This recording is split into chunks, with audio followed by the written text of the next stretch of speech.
Right, before we start, I just need some music in my soul. Who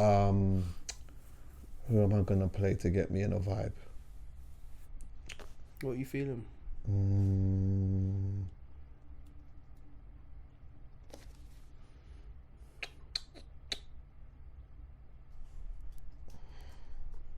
Did Miguel drop today? No, he's not. Ooh. Did he drop today? Nah, he drops on the 23rd of October, sorry. Okay. I got you guys. Yeah. I think so is Nux as well. 31st of October. Yeah, Nux drops soon. Halloween.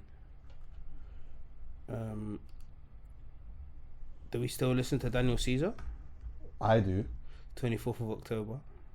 He drops as well. He's got Daniel Caesar's got oh my god. Daniel Caesar's got a song called Have a Baby by Me or something like that. Or Baby by Me. Check it to make sure I'm saying it right. Baby by Me. Oh my god. The song is basically saying, yo, I just want you to have my baby. And I'm like, oh, I just hear it. You know, like it's one of them ones where like I hear the song and I want to sing this to somebody. You know, like that. Yeah. I want to sing this to somebody. It's like I can see a woman, but I can't see her face yet. Do you know what I mean? But whoever that is, turn it up. Shall I play it? I said what? Turn it up. It's playing right now. The lyrics. Where is it? How will I get it when it's like? Oh God. Go to the song. There it is there. And then Have a baby with me. go up. Let me just play it. Yeah, there we go. Show more. Is that all there? Yeah. Oh my god. Yeah, do you know what? I'm looking forward to that. He's got another song on that project as well.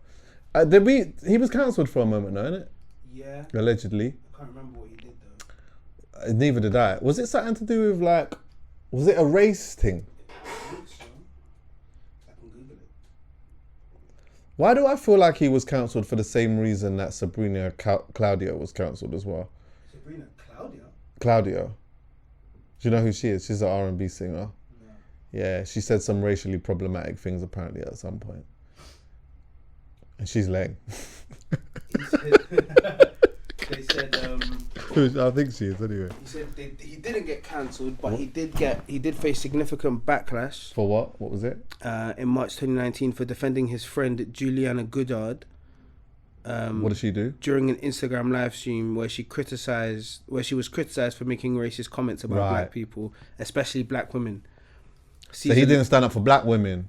So he defended her after she had done that. After she had made racist comments about black people, especially black women. Right. And then Caesar apparently later issued an apology for his comments. Did he? But then we didn't hear the apology, we just heard the madness. I mean... Yeah, so that's how it goes, isn't it? That's how it goes, isn't it? But, I'm sorry, he has come out with 2 bangers. There's another one after as well, which is really good. So yeah, I'm looking forward to seeing what he does musically. But anyway... Oh, and you know I've been saying this. When everyone's talking about top 3s and this guy and that guy, you know who I've been saying is the number 1. Still, even without having a project for an X amount of period of time, he has still been the number 1. Even when everyone's darling was outside, and I like him. I do like him. I don't even want to put his name in the equation because I don't really want to do that because I do like him. I went to the show, Royal Albert Hall, and this, that, and the fourth. I was enjoying it. This is the number 1, even when there isn't a project out. I grew up in Streatham. Yeah. Hold on, am I playing this wrong? Am I supposed to do it this way? Oh yeah, please. Pause. Because I need them to understand it and feel it better. Yeah. You can pause that as much as you want. I don't give a shit.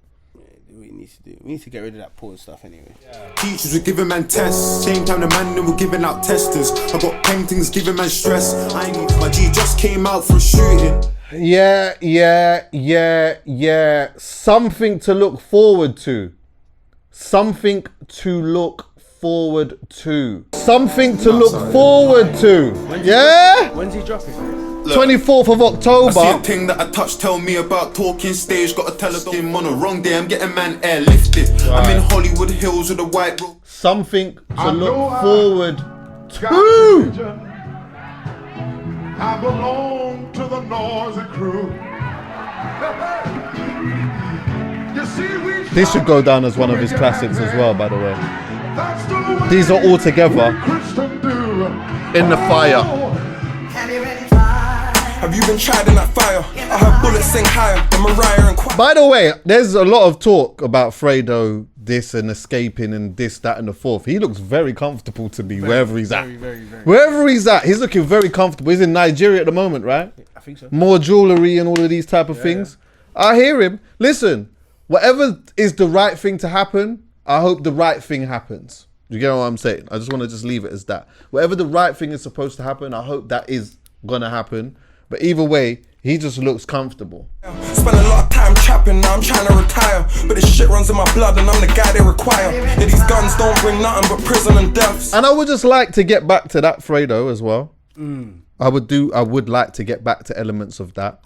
Do you know what I mean? I feel like he's at his best when he's really locked in, focused on what he's supposed to be doing and leaning into his purpose. So I hope that if the right thing happens, whatever that is, and then there is an opportunity to get back into leaning into the purpose, then I think, in fact, you know where to go, really. And this is the other thing. I know that there was some things that he's saying about Dave and this, that, and the fourth. I hope that they are able to hash that out, whatever that looks like, and he can get into the studio and actually just do something with the purpose. You know what I'm saying? Niggas just admire the fire. Bro, squeeze any miss, but we admire a triumph. Finesse kid, you can never lie to a liar. Fred got the fire, I fire for days. I gotta write them in my notes, they'll be igniting a page. Grinding in cold nights, putting light to the flame. Now there's no flame, I can melt the ice in my chain. Yeah, I really put the ice and rice for the cane. Me and Santan, you won't see nothing like this again. That's my young boys again, on the glide with the flame. By the way, I like the rap as well, where people are rapping. And not just saying the crime. Do you get what I'm saying? Like, I like the rap where they're rapping and not just saying the crime. I felt like we was getting to a point, there was just a little error where it was people just saying the crime and not rapping. Yo, I stabbed this man outside here and his mum this and corpse on the floor and the intestines. And I was like hearing this and I'm like, yo, like, where's the bit with the rhyme? Like, where is the rhyme? I can't hear the rhyme. Like, all I can actually hear is the crime. Yeah. Do you know what I mean? And then now, a few years later, man have to do time.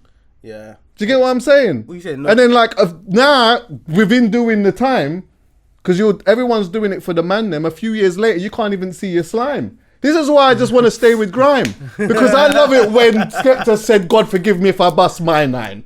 Do you understand what I'm saying? Anyway, where were we? Chuckie shit, he's... I just really hope your block came with fire escaped.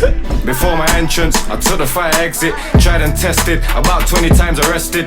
2 times guilty, no Big up Meeks, yeah, but I just kind of want to get to where the necessary has to occur. Days on the rise. Did you come through? That's the question. Affording a burner was never number one. Adoption, we couldn't find homes for the weapons. By the station, we got polls, no election in the fire, been tested. Before I had money, it was time I invested. I believe that even, you see, on October the 24th, even if he is below his par, he will be head and shoulders above what is the requirement of what we need right now. That's I'm going out on the women saying that.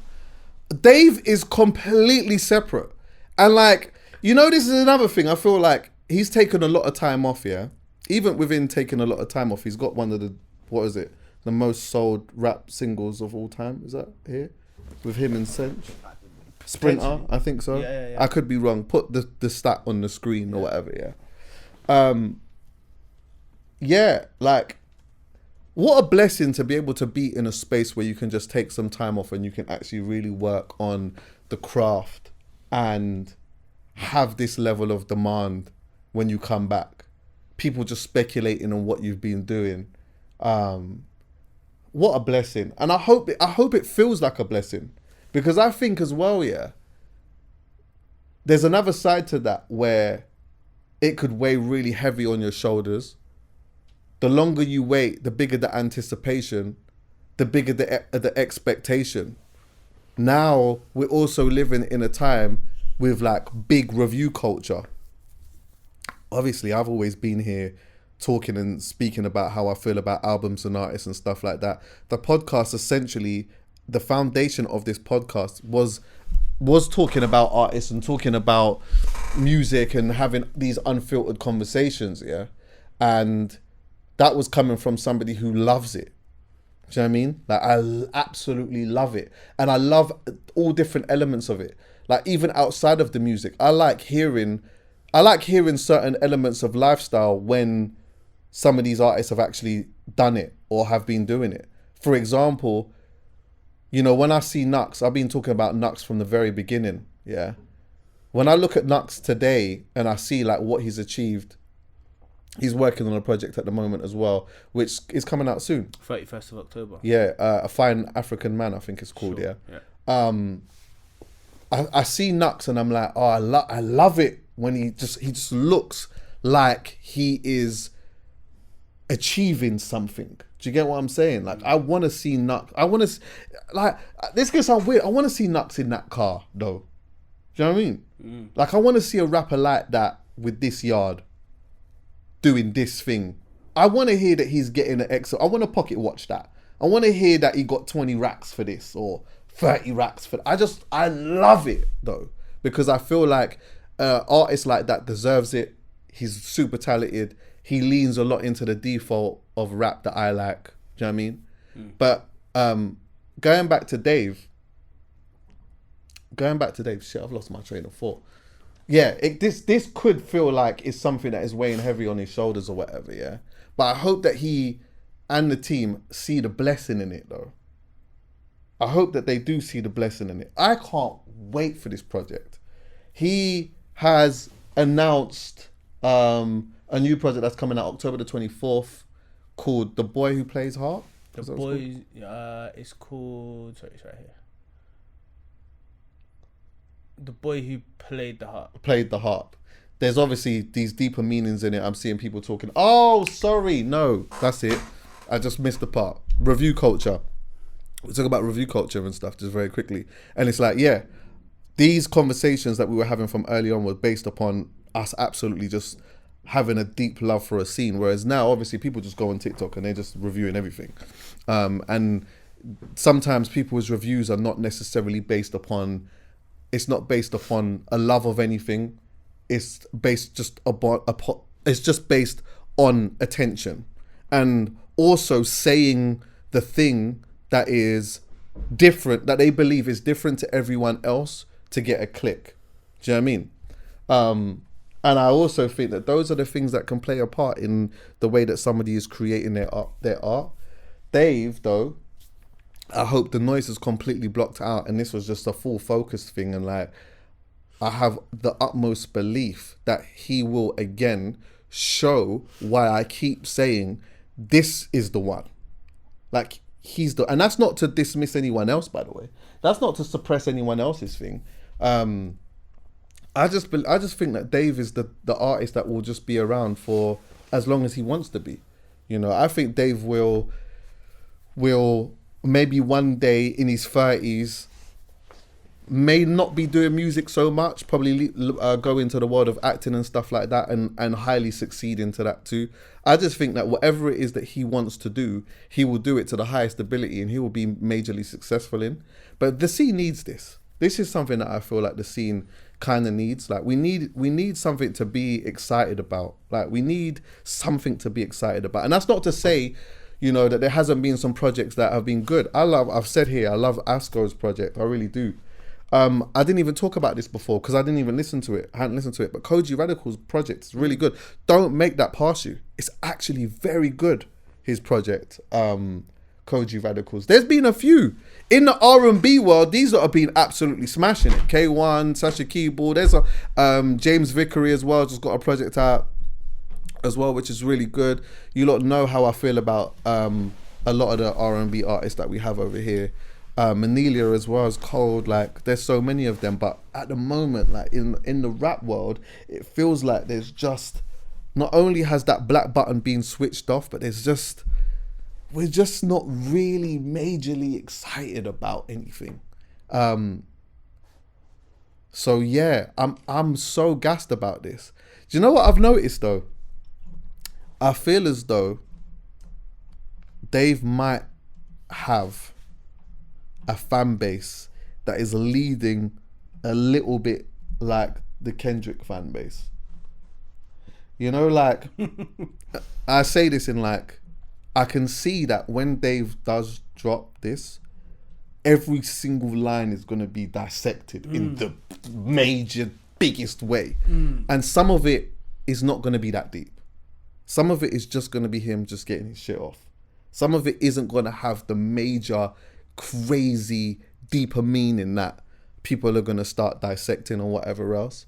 But yeah, man, like, this is going to be interesting. This next part of the year is going to be interesting. And I wonder if, like, I've noticed there's this conversation that I've seen online recently from people saying that a lot of black execs have been fired. I actually don't know this. And it's interesting. I should have made some phone calls before I even came here to find out what that looks like, because I got a lot of people that I know that work within the music industry, and like some of who that I know that work in the industry that I'm very close with, I know that they still have a job. I know they're still super working in there, but I definitely also know that the scene is changing.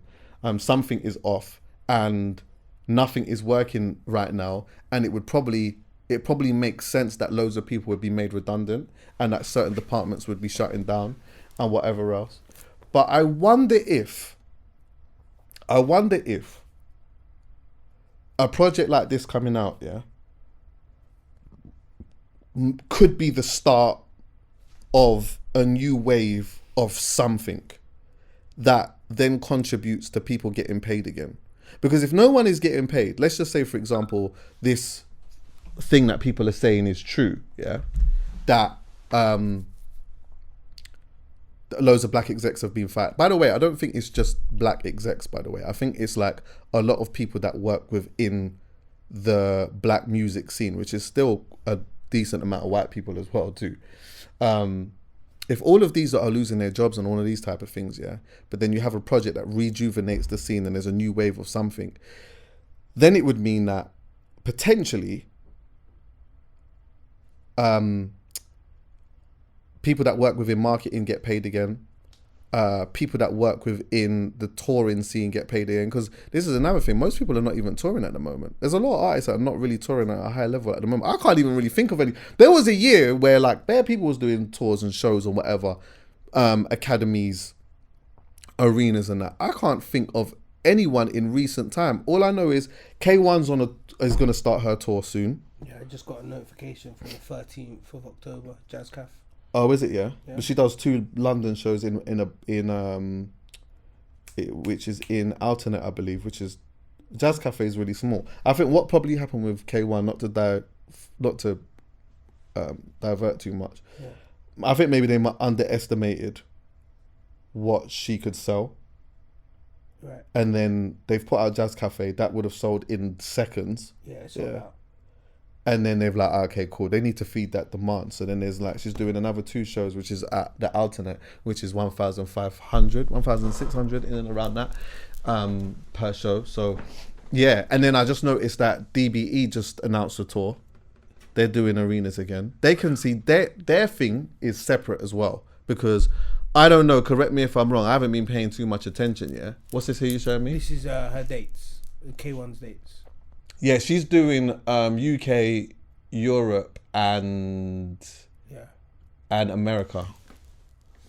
See it there? Yeah, she's doing LA, Washington, Atlanta, Houston, Chicago, New York. She's doing New York 3 times. She's doing New York 3 times. And Toronto. No, I think there's a New York one above. Oh no, okay, no, twice. And then coming back again. Yeah, crazy. Yeah. Not much to do in that. DBE, did they have a project out? DBE, that's a great question. I'm not too sure. Because they can not have a project out and just like say, you know what, I fancy a bit of money. Let me just do a tour. 202 arenas. They're doing a full arena tour. I mean, have they done they dropped Rolling Stone last year, January 2024. Last year, January. Yeah. I'm sure they've done it. Yeah. There was shows where ads, he was out by himself, and I know a lot of people were asking him, where's LB?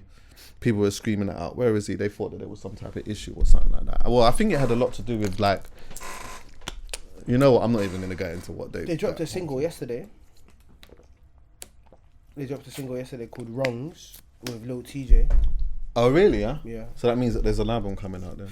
Or a project or something? I'd assume so, yeah. But yeah, the point being is that there isn't a lot going on at the moment. A lot of tour managers are probably not making as much as they were at one particular point, unless they got acts in different, from different countries. Like I know Trevor, who's a really big tour manager. He looks after, I think he does Cinch. But he also does Thames. He was doing Stormzy. So he does loads of people. But yeah, like, you know, I wonder if this is the thing that can help rejuvenate elements of that. But even in it though, the music still needs to be of a certain quality, and there still needs to be stories told. There still needs to be something interesting happening culturally. Like there still needs to be something happening and bubbling which makes a scene thrive. If there isn't, then you're just going to have one-offs that are going to come out and just do bits and pieces. And at the moment, personally, I'm getting older now, so I don't know. I'm not always going to be able to see the new thing that is bubbling like that. But at the moment, I can't see anything bubbling. I can't see the new exciting thing. You know, the only thing that I can see again that is exciting, which always seems to always come back around in some way, is the grime thing. Which obviously I know people will say it's never died and this, that, and the fourth and whatnot. Yeah, these are always still thriving and whatever else. But it's like that's the only thing that I'm seeing right now, especially with the new and R&B. But maybe that's because I'm a part of that. I just can't see. What about Jim Legacy? Oh, Jim Legacy. How can I forget? He's got one of my projects of the year. Jim Legacy, I'm glad that you brought him up. Jim Legacy is cold. In fact, he actually is that exciting thing that's happened this year. He had a tour just recently. I think it might be over now. He brought out Dave, didn't he? The project's called British Black Music. British Music. Black British Music, yeah. Very sick. Very, very, very sick. J.O. is really good as well. Like, J.O.'s had little something, but... Do you think it's the black button being turned off, or do you think the review culture has something to do with artists not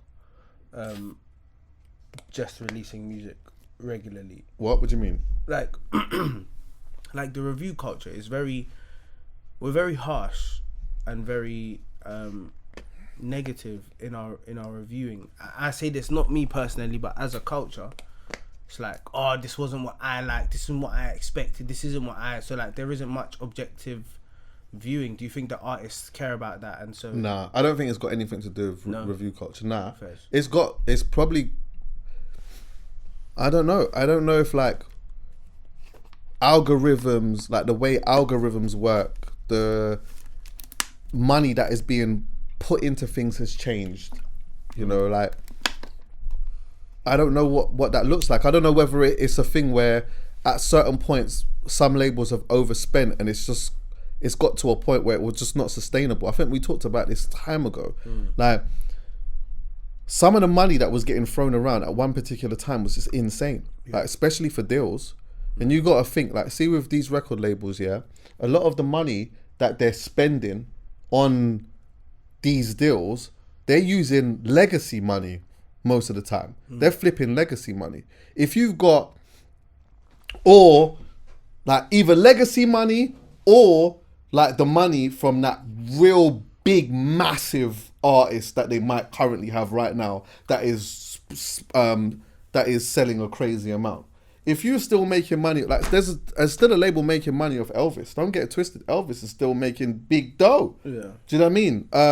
The Beatles, Bob Marley, like these type of, especially Tupac. Do you know what I mean? Like these are still generating money. You can use that money to flip it into trying to create the next thing and whatever else here. But at some point, some people were getting stupid, dumb money from labels, and the result wasn't matching it. It just wasn't. And even in a point where it might have looked like it was, it weren't. I think the way that people look at a successful song, I think sometimes is skewed, because we might look at the aesthetics of something and say that is successful, but really what determines whether it's successful or not is how much they spent to how much they got back. If I spent £200,000 on this artist, yeah, and they put out this single, and the single got a number one, but you only made me 50,000, I'm still 150,000 down. Pocket, yeah. So aesthetically it looks good, and I guess that there's a way that you market this to try and make as much money as you can out of that, though, because it's still got a number one. So you might have to put more money in to show, oh yeah, this is number one, this is the next biggest record. You put it on every playlist, and you do this, that, and the fourth, and whatever else to try and get more money out of it. But you know, at the end of the day, yeah, there will always be the boss in the different country that will come around, and he will not know what's going on. Yeah. He's just looking at this sheet of paper and he's saying, hold on a minute. Yeah. So what happened with that? What's going on with this? And you can sit there and say, oh yeah, but it got a number one in it. Yeah, but this is shit. We spent X, Y, and Z and we didn't get that. And you spent X, Y, and Z on this and you didn't get that. And it's like, you know, now there's a decision that needs to be made. And what isn't talked about enough, yeah, I feel, is that, because most people will not know this, is the amount of people that we actually have behind the scenes that work in these labels and whatnot that are fighting a fight for us, bro. We always look and say, oh yeah, but the label did this and the label did that, and you know, and this is bollocks and blah, blah, blah, blah. But listen, yeah, some of them are like going into work every day having to justify, nah, this is the reason why we need to. This is, we have to. And at some point, it just doesn't, it's not always going to work. It's not always going to work. And then, you turn around and you're the label guy. So you just look like the bad guy all the time. Other things that we don't talk about enough is that like artists always have the ability to go on the internet and say how they feel about stuff, which is good. But the person behind the scenes never does. So the artist always comes out and says, oh yeah, nah, do you know what? This manager did this and this label did that and this. But you know, if we actually heard the other side of the story, because there's three sides of the story. You're right. If we heard the other side of the story and had a little bit more context, you might look at it and be like, oh mate, this is looking a little shaky here. Some of the artists, yeah, some artists are absolute nightmares to work with.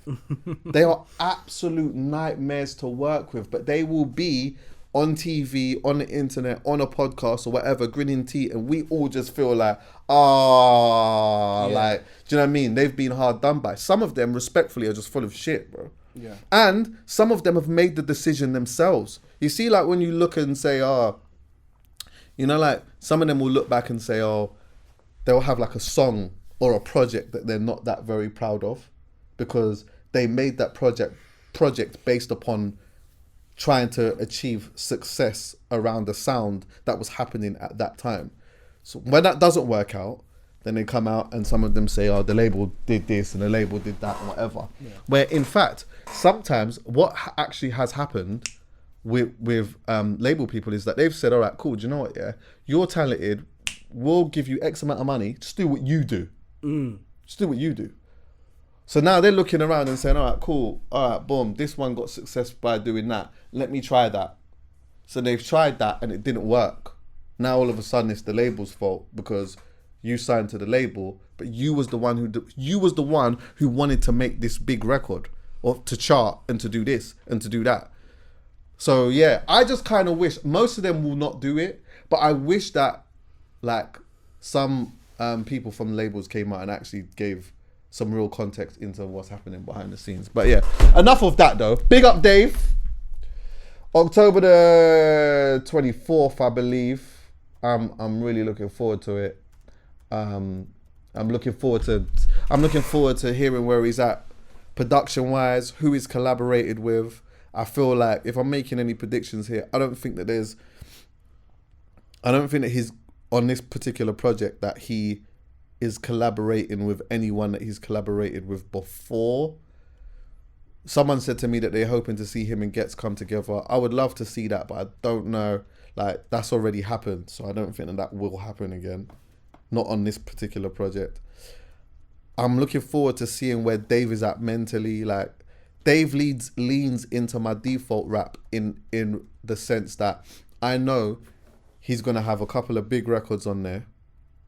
He's going to have some tunes on there where he says some really relatable stuff. And also, you'll get a good indication into, like, where his mind's at. And I think that we'll also see something in a few bars or not that will show that Dave is politically aware of what exactly is happening right now. There'll be something in there in that too. So yeah, and he's looking older. I don't know if you noticed that. Like, he's actually just looking older. He's just, like, he's starting to look even more like a big man now. Do you know what I mean? It's easy to forget that we first started seeing Dave when he was 16 years old. Dave is what? What is he now? He's got to be 24? Is he? 25? How old is he? I'll find out.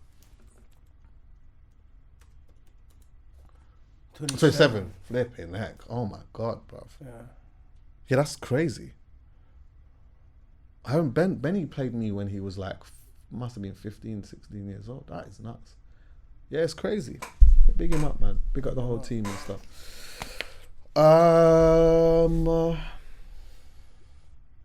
An honourable shout out to all the execs out there that are trying to find jobs and stuff like that. Cause I do know that there's a lot of people out there that are out of jobs. You know what we didn't talk about actually while we're here? We didn't talk about DIZZEE and WILEY. We didn't. That was a moment. I was away, so I didn't actually see it properly. But was it in Dubai? Him and Mac 10. I just know it was at the Essence. I'm just gonna try and find the video. Oh my! You know what? Pause that. I would have been losing my absolute head, bro. This is heritage, you know. Yeah. Like, and most people, a lot of people now will not even really understand the significance of how big that moment is. And I, like, sometimes when I talk about this, I always feel like I'm a broken record, because I feel like I always talk about DIZZEE and WILEY and how I first came across them, and like WILEY and how I know WILEY and all of these type of things. Yeah, but that was such a special moment, like such a special moment. When I saw and heard about them, heard about DIZZEE anyway, WILEY bringing DIZZEE to my area and to our under 18s or whatever, and they were just going mad over there. I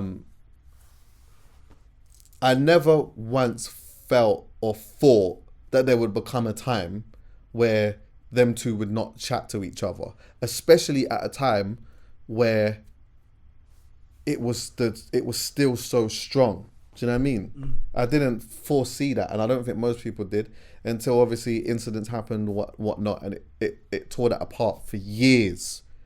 It tore that apart for years, and I always was hoping that one day they would be able to just like have a conversation more than anything. Yeah. Because even when I'd see WILEY going on the internet and like almost antagonizing him at certain points, I always saw that as like, he's hurt by this too. Do you know what I mean? DIZZEE's clearly hurt about what's happened and whatever else, and he's probably even more agitated that people are either trying to force him to speak to WILEY, and then also seeing sometimes the way that WILEY was on the internet or whatever, that was probably making it 10 times worse in his head, innit? So that's why at first I was always like, I wish and I hope that they can have a conversation, and they were able to make some type of peace with that, and one day just be together, barring. So when I think I was in Kenya at this point, yeah, I've disconnected, but I did see a young clip I didn't watch it. I just saw like Wiley sitting on the thing and seeing Dizzy there like that. I'm like, oh my God, man. Yeah. This is crazy. My only thing, and this hasn't got nothing to do with them, yeah? This is more about how far the scene has come. And also the fact that, like, unfortunately, Dizzy completely separated himself from it for a long time. It seemed as though anyway, yeah. He weren't really on trying to be around it. He was on being around Footsie and D Double. He had Dirty Stank and whatnot. But any set, he wasn't really on all of that. And I think now, if he was to go to Grime MC FM, and it would be them two together, people know enough to know this is a moment. But because so much time has gone by, the same way that we knew the bars back then, that generation that is so into it now, I'm not sure fully know it like that. So you won't get to experience it that same way. Yeah. Do you get what I'm saying? So it's like, people will react to the fact that he might drop, stop that, start that, get that, what? If he drops that in a certain way, obviously you just know, all right, everyone's going to make noise and it's going to be a wheel up. But before, it was more than a wheel up. Everyone said the bar and it was a wheel. Do you get what I'm saying? And I feel like that's the only bit, that's the only small bit that I think would be missing from like a moment that is as cold as this. But big up them two, man. Yeah. They've come a long way and they're big adults now and they're still outside doing this. And look at the impact. Look at that. Everyone's got because they know. Yeah. Everyone knows, bro. Let me hear a little bit.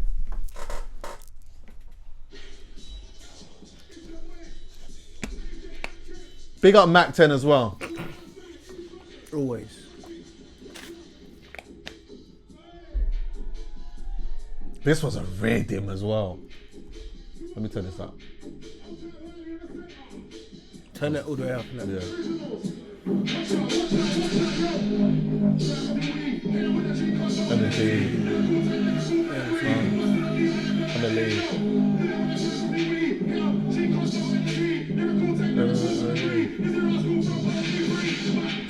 Inside out.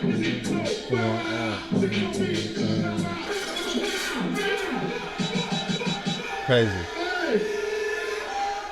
Oh!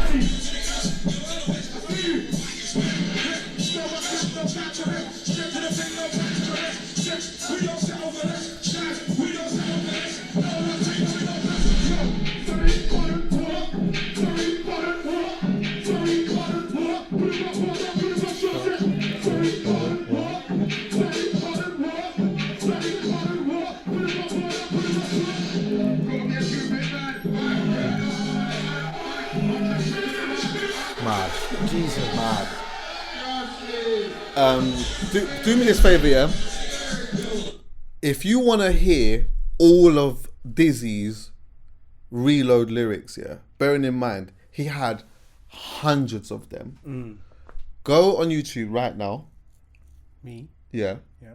Go on YouTube right now, yeah. Spell that wrong. Don't judge me. Sorry, it's calm. Go on. Type in ice rink rhythm.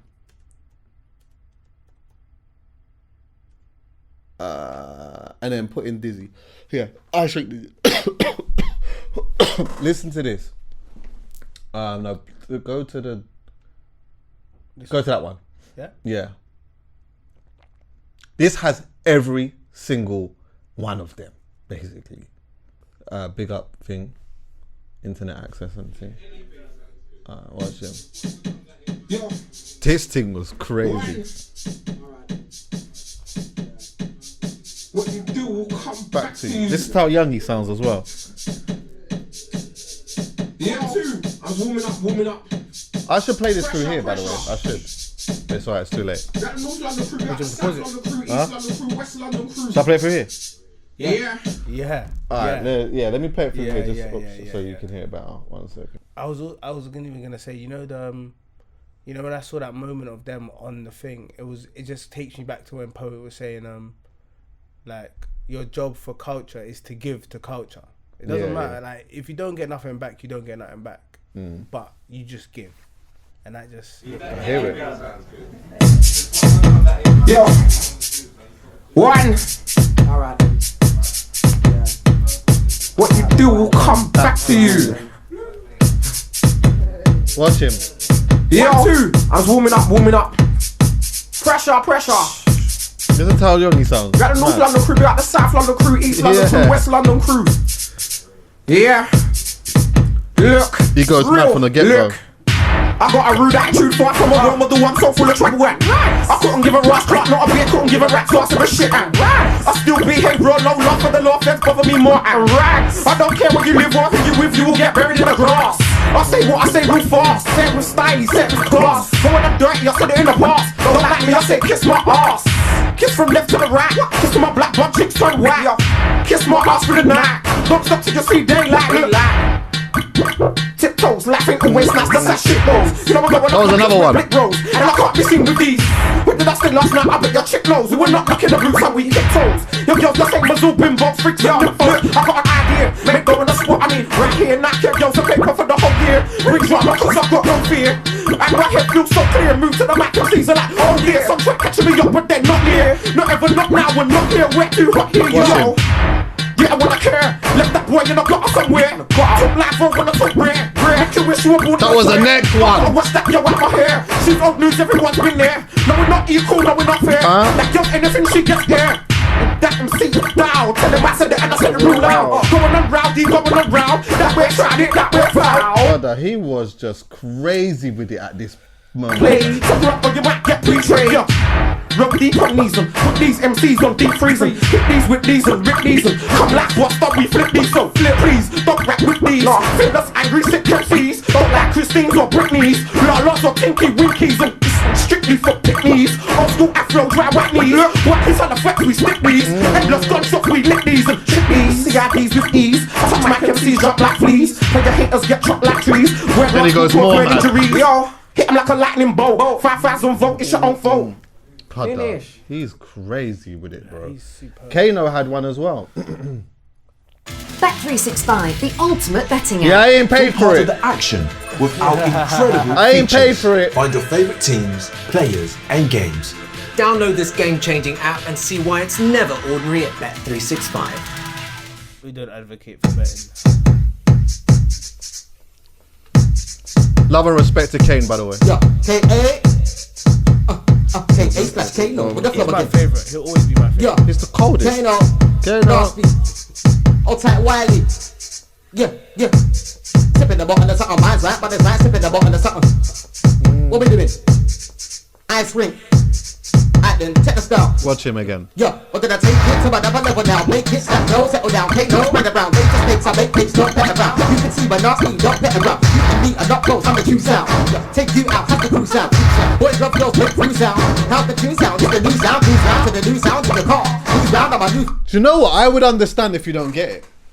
I understand. Yeah. Like, I understand. Like, I could understand that. Like, if you wasn't around them times there at all, how just weird it sounds. I could understand that. Do you know what I mean? It's the same when, you know, like, when that whole conversation with the hearing the Americans and whatever, it's like, Americans would hear that and be like, they just wouldn't understand that. They just wouldn't get it. And I understand that because it does sound, today, it does sound odd, but it doesn't, no. This was what MCing, this is what we did when you was young. Do you know what I'm saying? Everyone wanted to do it.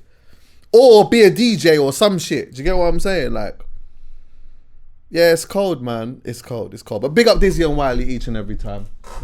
You went to Grime Scene Saviour recently. I went to Grime Scene Saviour. What was that saying? Yeah, it was good. It was a vibe for me. I could tell that the crowd. I said this to you. I could tell that the crowd expected more. It seemed like they wanted like a surprise.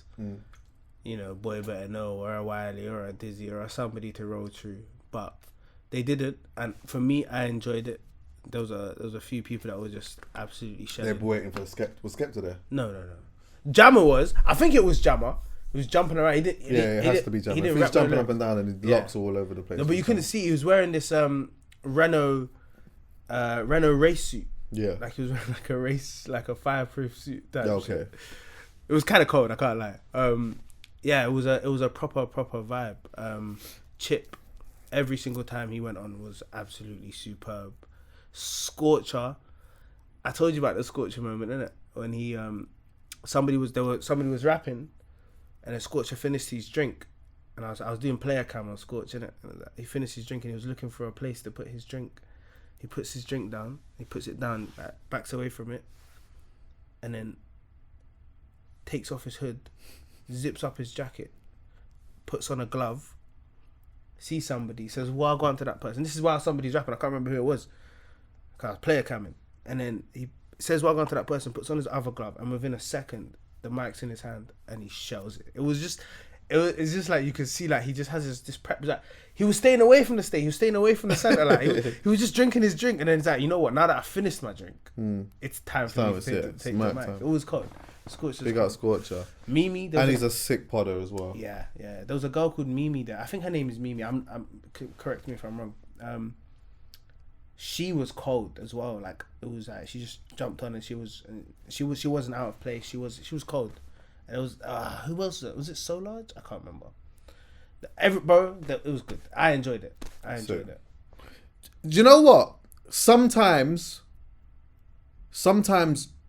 no Skepta. Yeah.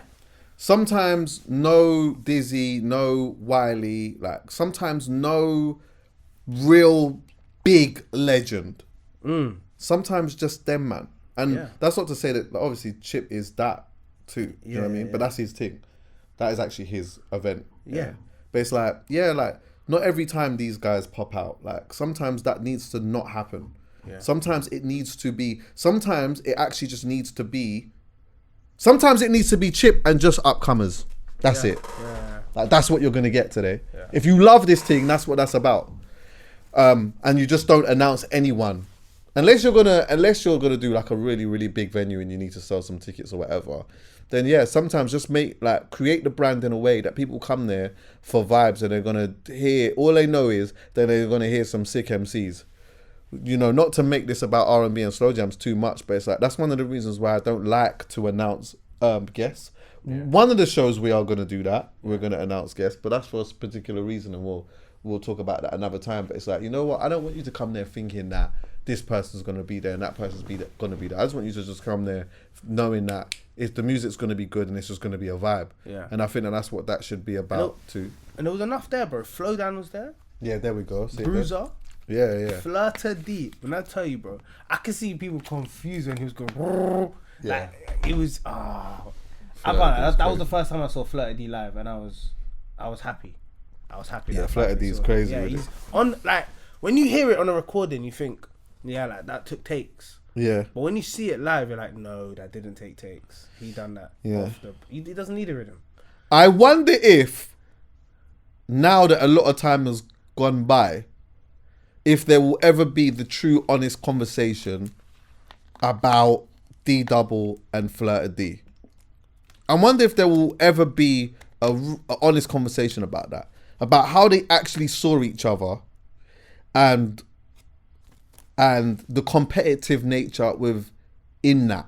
Because it was definitely 100% there. D-Double was there as well. Did they ever touch mic together? Nah. Okay. Nah. Right. Interesting. Yeah. Interesting. Footsie was there. Bro. Footsy's the coldest, Let me tell you something. Footsy's actually one of my favourite grime MCs of all time. That's a grey beard. I couldn't believe it. Yeah, Footsy's Footsy is like, he's a big man still. He is a big man.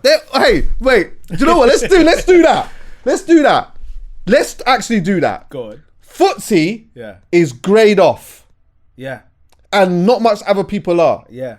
But guess what? A lot of them are. Yeah. A lot of them are. He's just not dying his thing. Yeah. Most of them, when they take that off, most of them, when they take that jet black thing, whatever it is, off, they look like Footsy. A lot of them. Obviously, everyone's trying to do the young man thing or whatever else and whatnot. Footsy is just on that. It is what that is. Big man, look at him. And he looks like an absolute G. Yeah. Can I be real? He looks like a Newham General. Yeah, he does. When you say a Newham General, this is what I expect. Yeah, 100%. But do you know what it is about Footsie too? Yeah, is that Footsie just like, I don't know if you've ever met Footsie, but he's got the aura of a man who operates at a high frequency. Swear down. Yeah, bro. Yeah. I don't know if he does or he don't, but he's like a high frequencied man. Bring him onto the couch, man. Yeah, 100%. Footsie needs to be. But that's what I was saying before. Like, I was saying outside, the dying thing and that. I'm like, you know what? I'm just not doing it.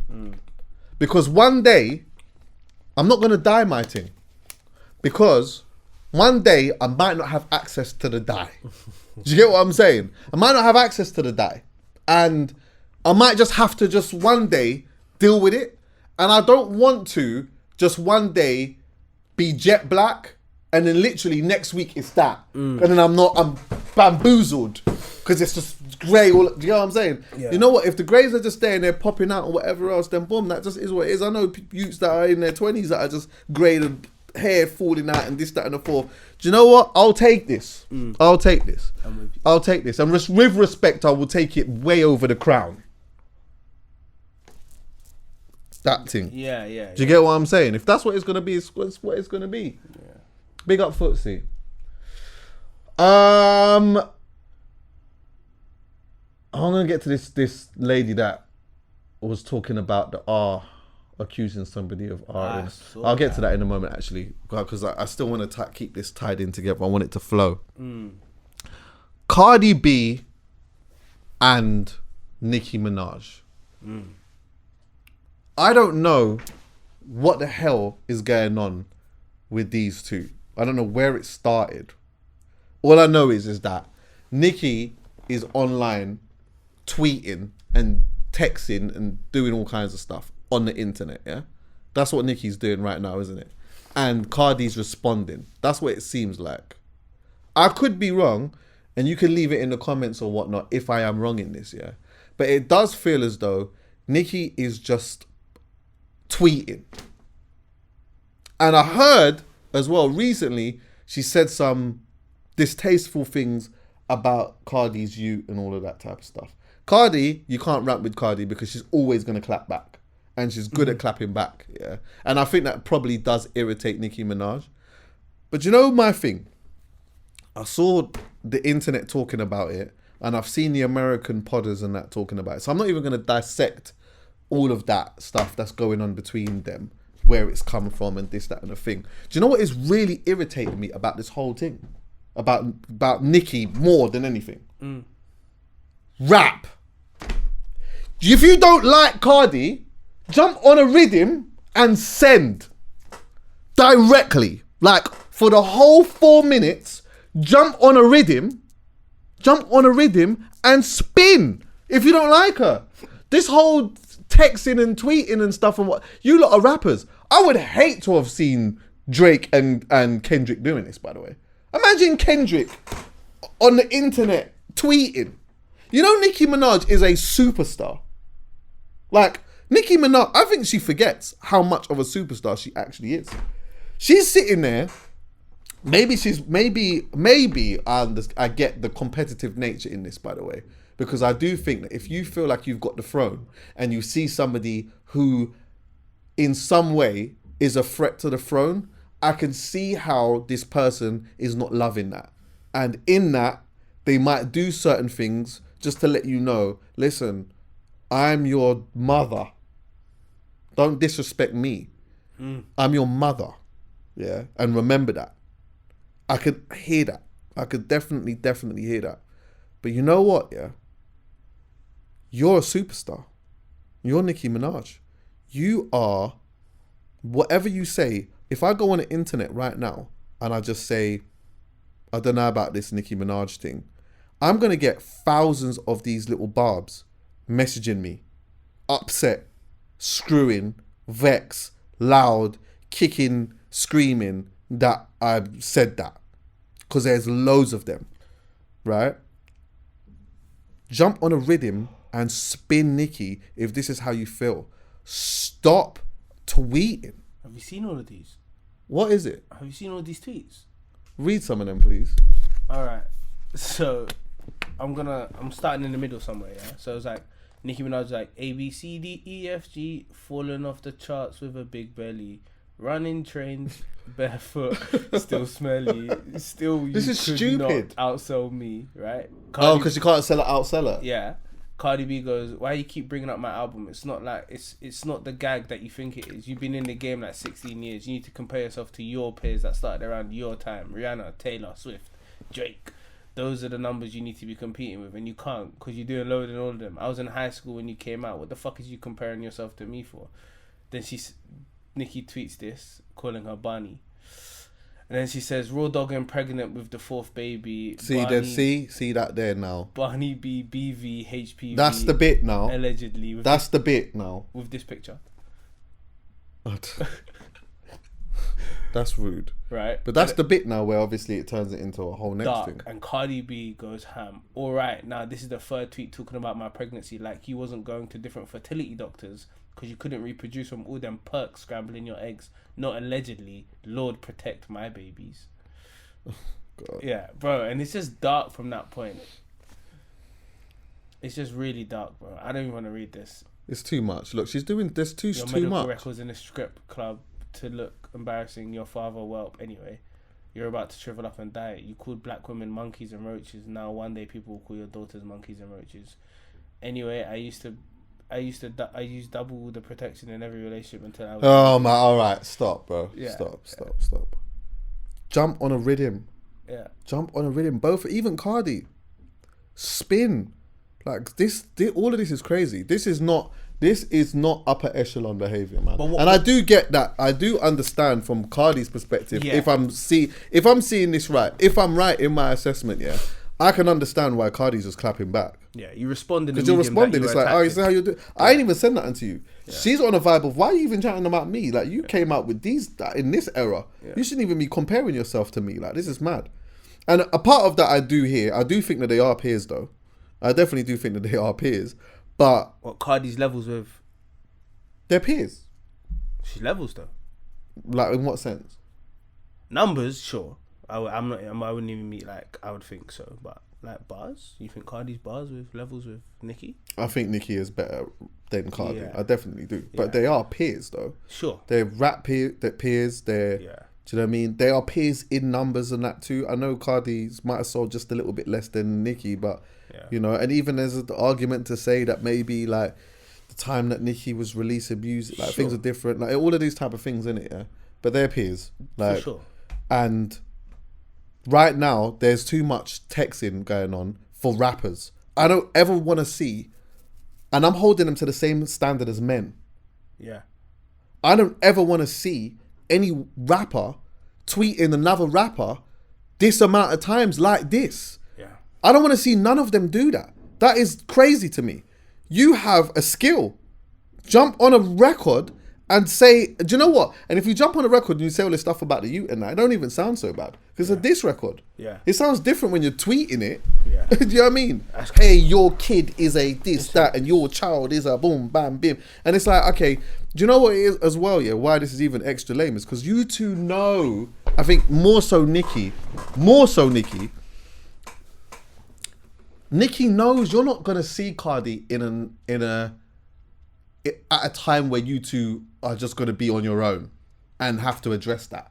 So now you could just go and just say whatever you want to say, which I just think is even more mad. So it's like, I don't know, man. I don't respect it. Jump on a flipping song, and we would love to see it. Could you imagine free for free?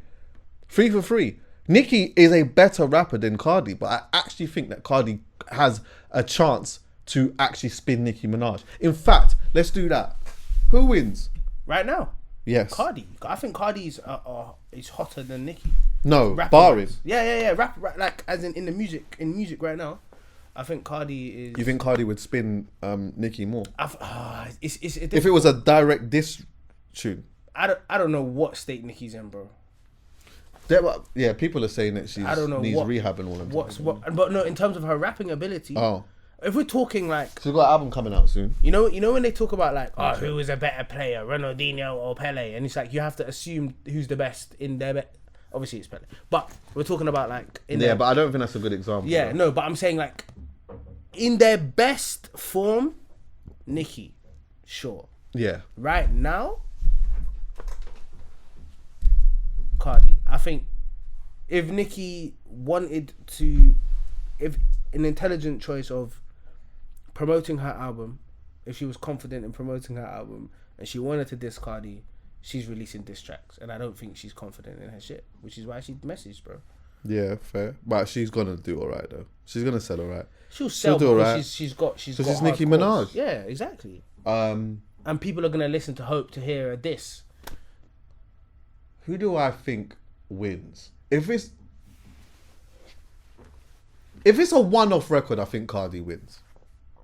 I think if you go down the lane of doing 2, 3, I think Nicki spins because Nicki can jump on any type of tempo. She's got so many different flows, and she also does she also has the different cadences that I think that Gets is quite good at doing too. You know, sometimes it's like really low pitched, sometimes it's really high pitched. Right. Do you get what I'm saying? I think she could play off all of that, and I think for that she should win. And also, do you know why I think that she may win? Because it seems like Nicki has a lot more hate in her heart. The person who has the most hate in their heart sometimes and has a gift in that, I think sometimes are the ones who can persevere the most. I hear you, and my rebuttal with that would be that even though Nicki might win bar-wise, Cardi will make the track that is fun to listen to. Oh yeah. She might make the club record. Right. Yeah. She might make the And so that is what changes. I think what would change the balance of like you're in the club and you're just hearing Cardi dissing Nicki, but you're dancing to it now. Yeah. There's nothing worse for an artist to hear or see than like people dancing to them being dissed. Yeah, that's true. I know. Drake had a couple of them. Yeah. I would have liked to have seen Steph get at Nicki, to be honest, because they had a thing as well. Steph London, she got minerals. 100%. I think Steph wipes them both. But you think so? Yes. Steph London is better than. You think Steph London rapping is better than Nicki and Cardi? I prefer her. Yes. Interesting. But I need to see more. That's my only thing with Steph. Yeah, and I think Steph has not.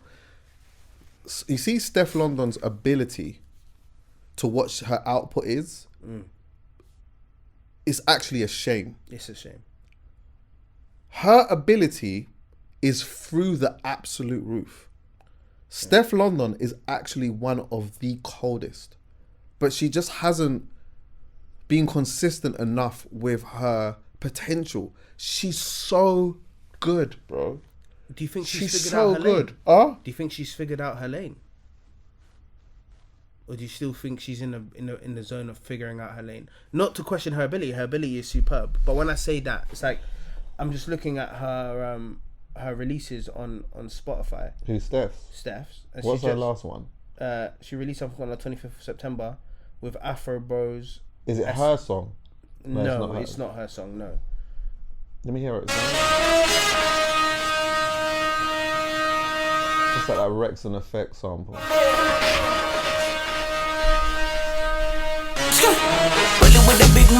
This is kind of hard still though. I got hot gal pulling up in foreigns. School white G's like my name Lauren. In the sheets, no limit when I'm whipping out the black card. I could book a whole show in my backyard. She's good, man. Steph's good. She's very good still. Like that, I feel like Steph did that in her sleep. Yeah.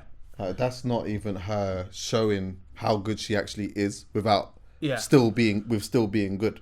Do you know what I mean? But that's what I mean by like her lane. It's like, okay, I'm not gonna. I know it's not a fair comparison, but you know when you look at somebody like Drake, right? Yeah. Drake he almost completed each section as he went onto a new genre, right? Yeah. R&B, cool. Rap, cool. Then he's gone to the club scene, house, whatever, cool. And he's like, each bit he's done successful. Well, he's done it, and then he's gone on. And I haven't seen her complete it and then move on. So like, I don't want to hear her on Afrobeats. Why don't you? Why?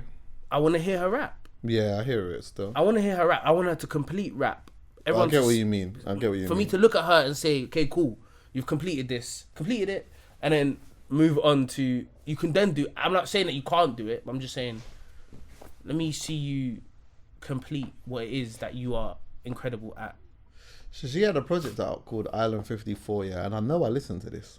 Yeah. But I can't remember how I felt about it when I heard it.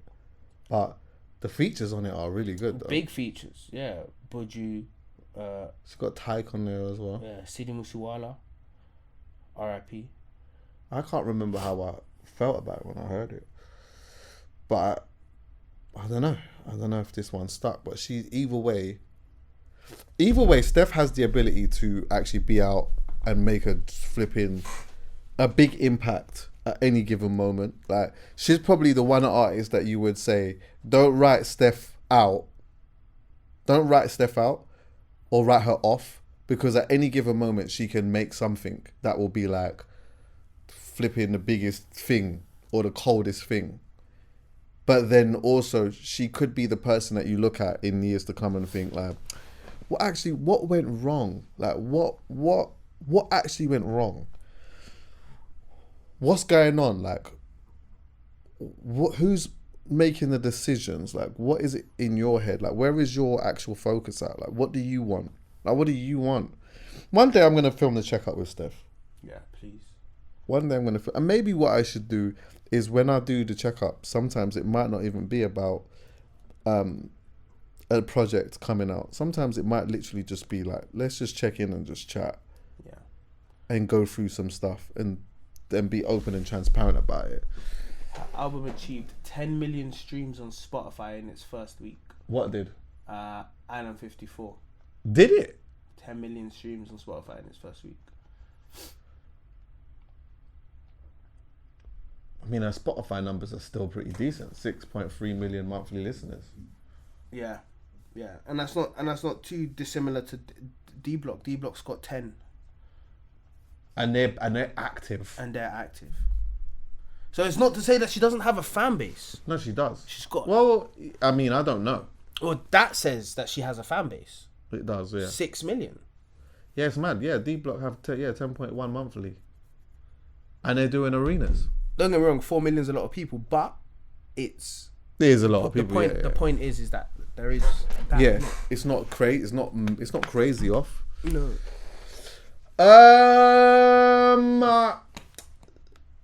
Let's talk about the lady who was gonna accuse the Don of R. What is her name? Oh, that's a great question. Did you send it? No, actually, I haven't seen that much. Let me go. Poet might have sent it.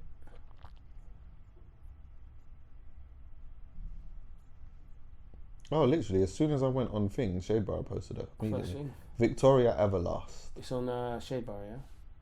I'll go into that now.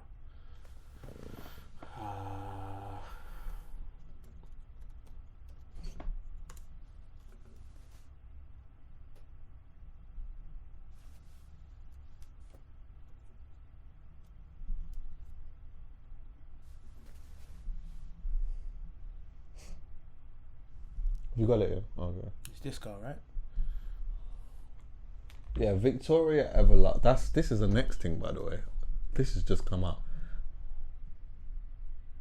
Are you sure? This isn't the one. This is the same girl. It's a different accusation, though. Yeah, but you know what? Okay, we'll get into that in a moment. I don't know. I don't want to. This one. Okay, this is what I don't want to do. Yeah, because I don't know what this other thing that you've just showed here, which is on Shade Bar. Yeah. What I don't want to do is deflect from the seriousness of what's actually happened, where now somebody else is coming out and saying, well, she did this to me too, and this person's did this. Because then now it's kind of like, the man them are me too. Yeah, they're doing all that, and it's like, now you're going down a lane where I'm not even believing some of this now. Yeah. Do you get what I'm saying? Like, I want to go to this. So, what is this? What's the situation around this now? She got caught on camera. Someone was secretly filming her, saying that she wanted to get one up on a particular guy. Yes. And like this guy in the footage was basically saying, like, what are you gonna get out of it? Like doing the what is it, doing the false R charge thing. And she was like, I don't care as long as I get one up on this done. Yeah. Firstly, who is she? That's a great question. I don't know. They say she's an influencer, yeah, but what is she influencing? Is she like a gym? I don't know. She looks like a fitness lady. Potentially. Is this her page? Let me go to her page.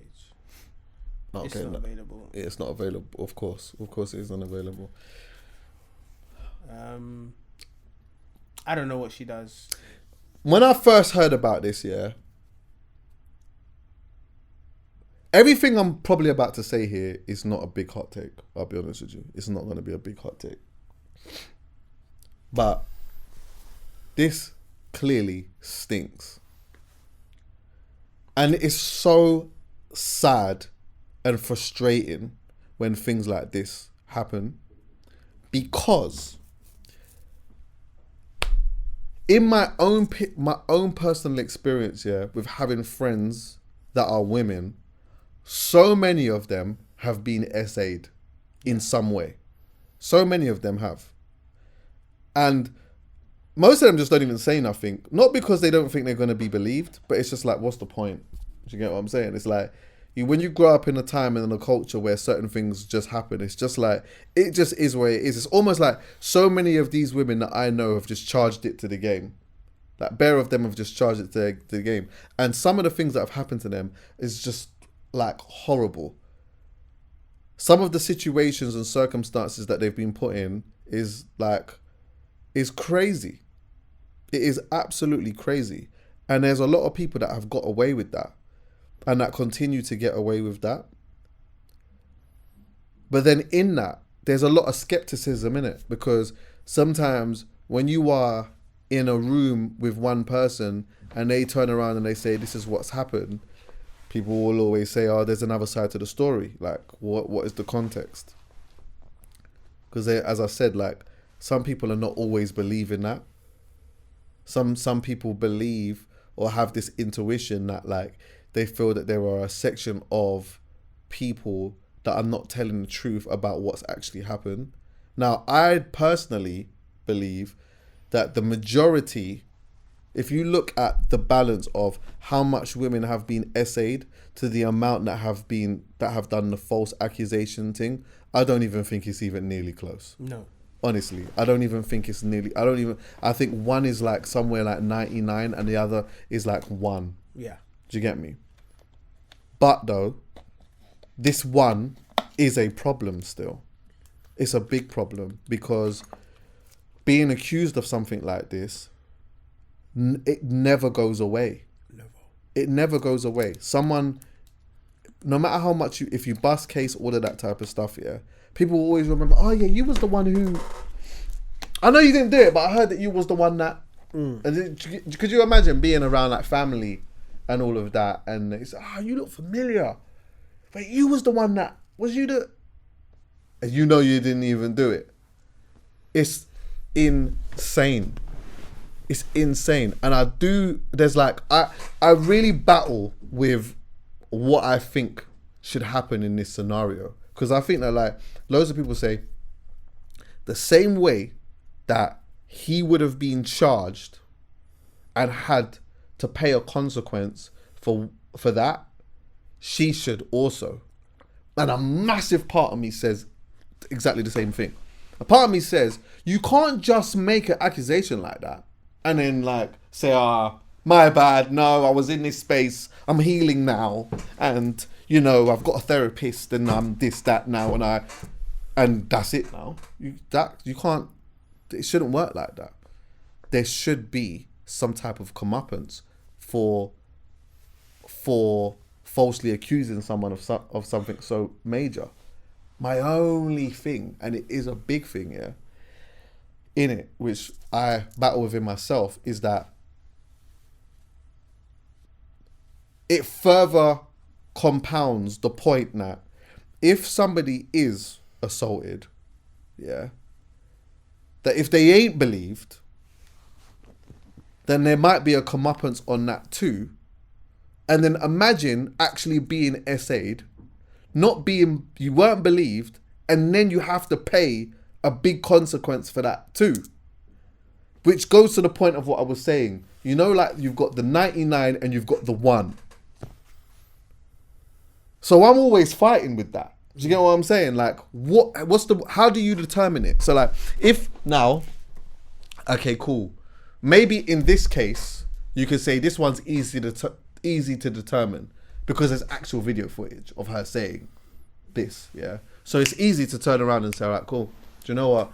Yes, we need to bring you in, book you in, and we can charge you for false accusations, mate. All right? You're going to have to pay a fine, community service. You might do a few hours in whatever it is, yeah? You might have to deal with that. But not everyone has it on tape, though. Not everyone has the person saying stuff on tape. So then how do you determine who should have to deal with the comeuppance and who shouldn't deal with the comeuppance? I'm not asking you to answer that, by the way. I'm just asking the gang, like, what do you think on that? I don't know. But this here is crazy work. It is absolutely crazy work. And, you know, I'm sure that there'll be like a few guys that are currently in a situation right now that are dealing with an accusation of R. And they are pointing at this and saying, see, this is what I'm currently going through right now. I'm going through this right now. And everyone believes that I am this person when I know that I ain't. This is like, I don't know what else is as bad as this. Maybe being known as a racist when you ain't. If somebody just says, oh, but like, those are probably the two. There isn't anything else. Like, there isn't another thing that you could have a stain on you where people don't really know, but it just lingers on you in a crazy way. Racists don't hit the same as this. It doesn't, does it? No, man. You can still recover. It doesn't. But if you hold discharge or anything to do with vulnerability, any vulnerable situation, then that stays with you. You get some people that, like, when they're scorned, they are prepared to do, and they're prepared to do the ultimate when they're scorned, and that can affect so many people's lives in that. There's many times when you hear about the person who turns around, like, they'll be talking wicked on the internet, yeah? Well, not even on the internet, just on whatever situation. See, like Nicki Minaj, this is a good one. Nicki Minaj is really from Queens, yeah? She's really from this place. And she will have dons from these areas that will move whenever she needs them to move. If ever it is that, yeah? So in that, she can say what she wants to say because she knows it's a phone call that could be made, yeah? And so if she's feeling like, you know, something mad has happened, she don't really like it, you know, and she feels like there's some justice that needs to be done in that, yeah? She can make the phone call and these lot might step out and go and do X, Y, and Z without even questioning it because this is my G. But then in that now, someone can get hurt really, really, really bad. And I remember coming on a pod one time and I was telling you about this case where this lady had said that her boyfriend had picked her up and slammed her on the floor, which was false. It was a lie, yeah? And anyway, she's rang her brothers and said, I think she accused him of cheating. They had like a little bit of a toxic relationship or whatever. And then she went back to her brothers and basically said, he picked me up and slammed me on the floor. Go down there now. So the brothers said, what? All right, cool. So the brothers rang a couple of his dons and whatnot. And he's gone down there with a thing in it. I know this. I remember this. Remember that? So they've gone there to confront the guy. What ended up happening? They've come there on absolute smoke. Big fights kicked off. The boyfriend's gone in the yard, got the big 4-5 and licked one of them down. Licked her brother down, I think it was, in fact. Dropped like 37 rounds or something. Yeah, he just started letting off the whole thing. What? Because he could do that because this is his yard, by the way. Yeah, this is my house. You've come and my life is in danger and you've got a thing. He bust case. And in fact, when he bust case, he was dancing out of the court because, you know, you've just told a lie. You've brought these people. I could have died. So when someone is scorned, they're prepared to just go and do the maddest thing. My ultimate point that I'm making in this situation, though, is when somebody is accusing someone of something like this, how do you determine whether, if it is a lie, what punishment they get, and if they even should get a punishment? How do you determine that? It can't just be based upon footage, video footage. Because if it's just video footage, you're going down a slippery slope. Because then you could just say, all right, cool, this woman's come in and said that she's been essayed. The proof is all a little bit sketchy. There's no, you know what I mean? And then, like, yeah, there's no footage to say that she's lying. So because there's no footage and he's saying that it didn't happen and it's looking a little bit sketchy, this is looking like it actually didn't happen. So now you have to deal with something now. You might have to deal with something now. So what does that do? That makes even more women turn around and say, yeah, I'm not really on doing that. And I think that's also the problem that this lady has created in this scenario. Not just this false allegation on a man thing, but also how far back you've put the cause for women too. But most people don't give a shit about that. This sounds like a woman who didn't care about that. She just cares about herself. This person, this guy did whatever he did that upset her, and she is prepared to make his world come crumbling down because she's upset. It's insanity. It's insanity.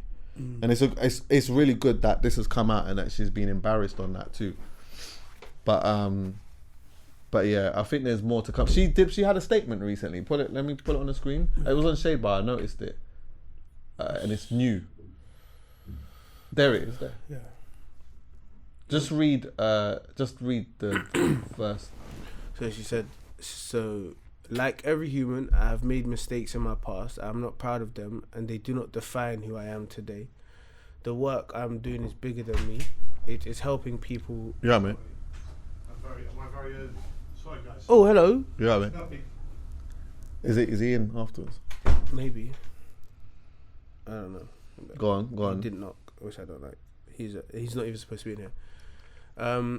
The work I'm doing is bigger than me. It is helping people reclaim their health, their confidence, and their future. The proof is in your transformations, your testimonies, and your stories. That truth speaks louder than any gossip channel. I am now 11 days into my fast, and it has stripped everything back to what matters most.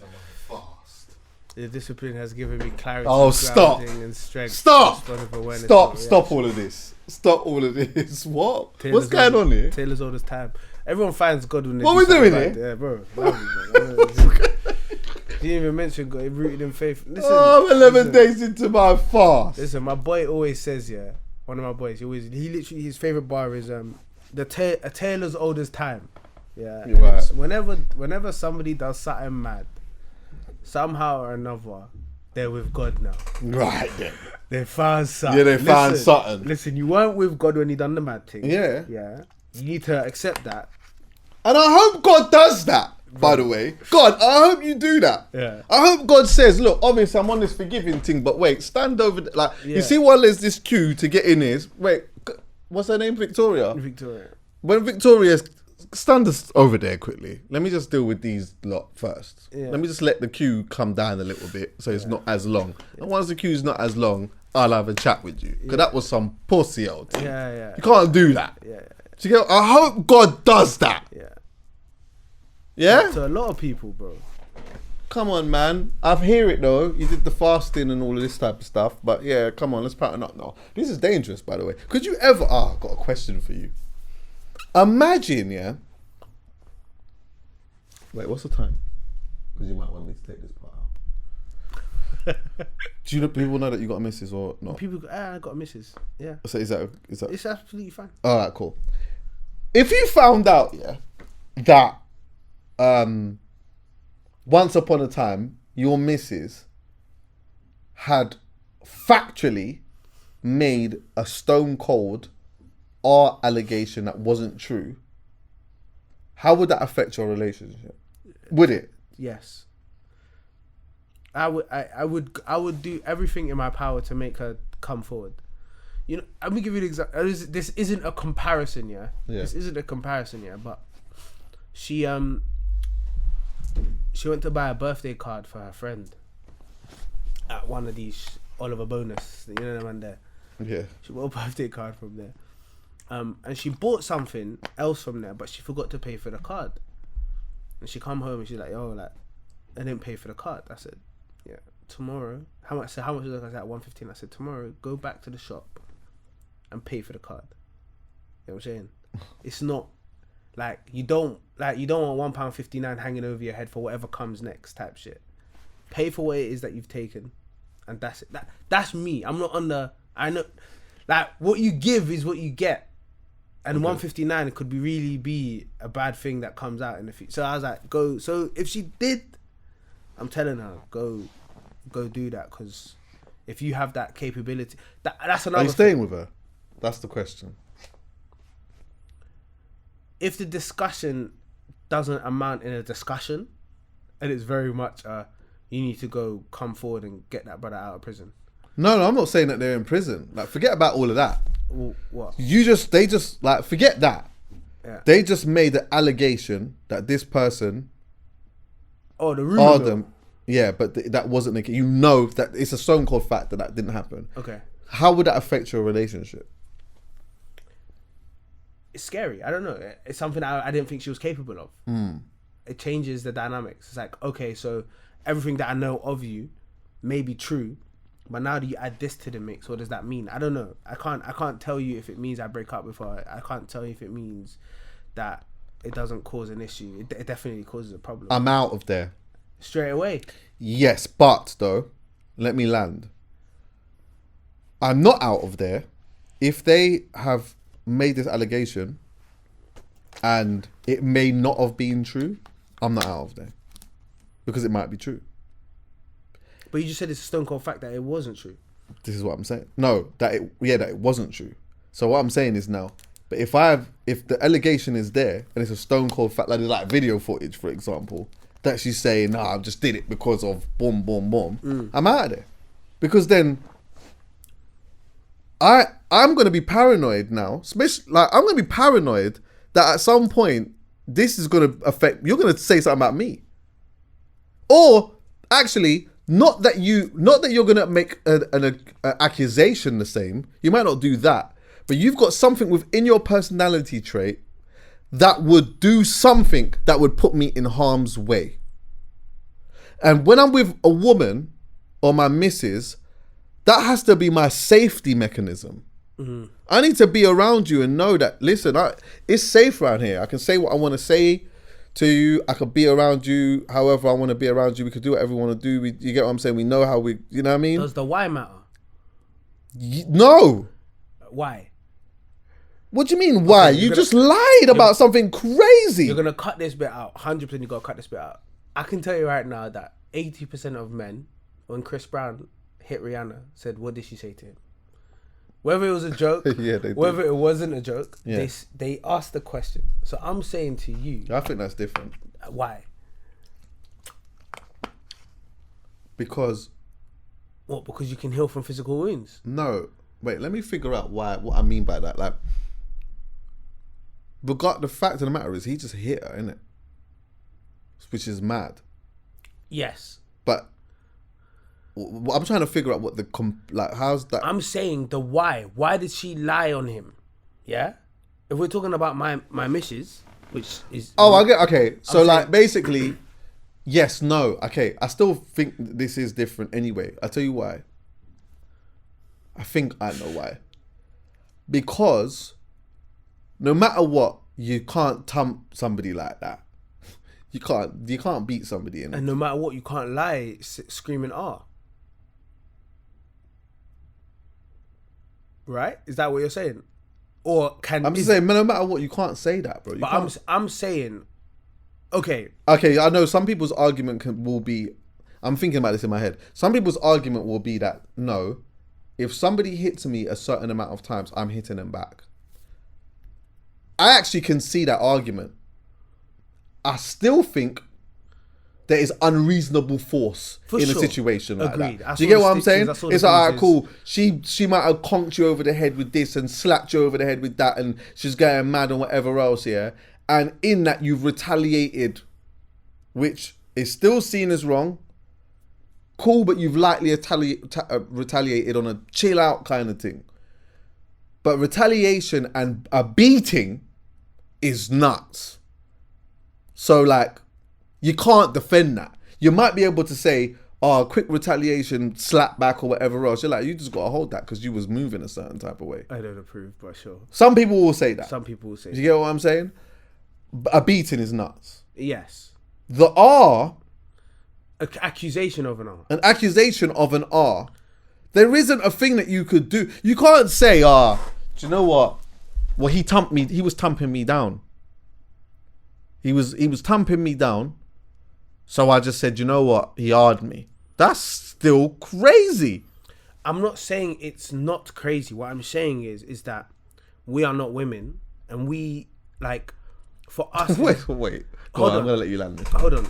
We're not women. So like, for example, yeah, in my mind, yeah, for me personally as a man, whenever I go through a process of like a situation with a certain somebody, whether it's a guy, an argument, whatever it may be, yeah, the reason that stops me is that like in my head it's like the last thing that could happen here, the final moment is that one of us dies, right? Whatever happens, even if it's 50 things, the final thing is that he dies because of me or I die because of him, right? That's the final thing, which is why I understand why people die, innit? Because like, this guy done me dirty, I'm gonna do this. So from my understanding, the last thing of the 50 things in my head, this is how I might be wrong. Tell me if I'm wrong. For a woman, the last thing, the darkest thing you can do is that. No, bro, no. What's the darkest thing, bro? It is the darkest thing you could do, but I don't know what you're telling me here. I'm not saying that I agree or approve. I'm just saying, what's the why?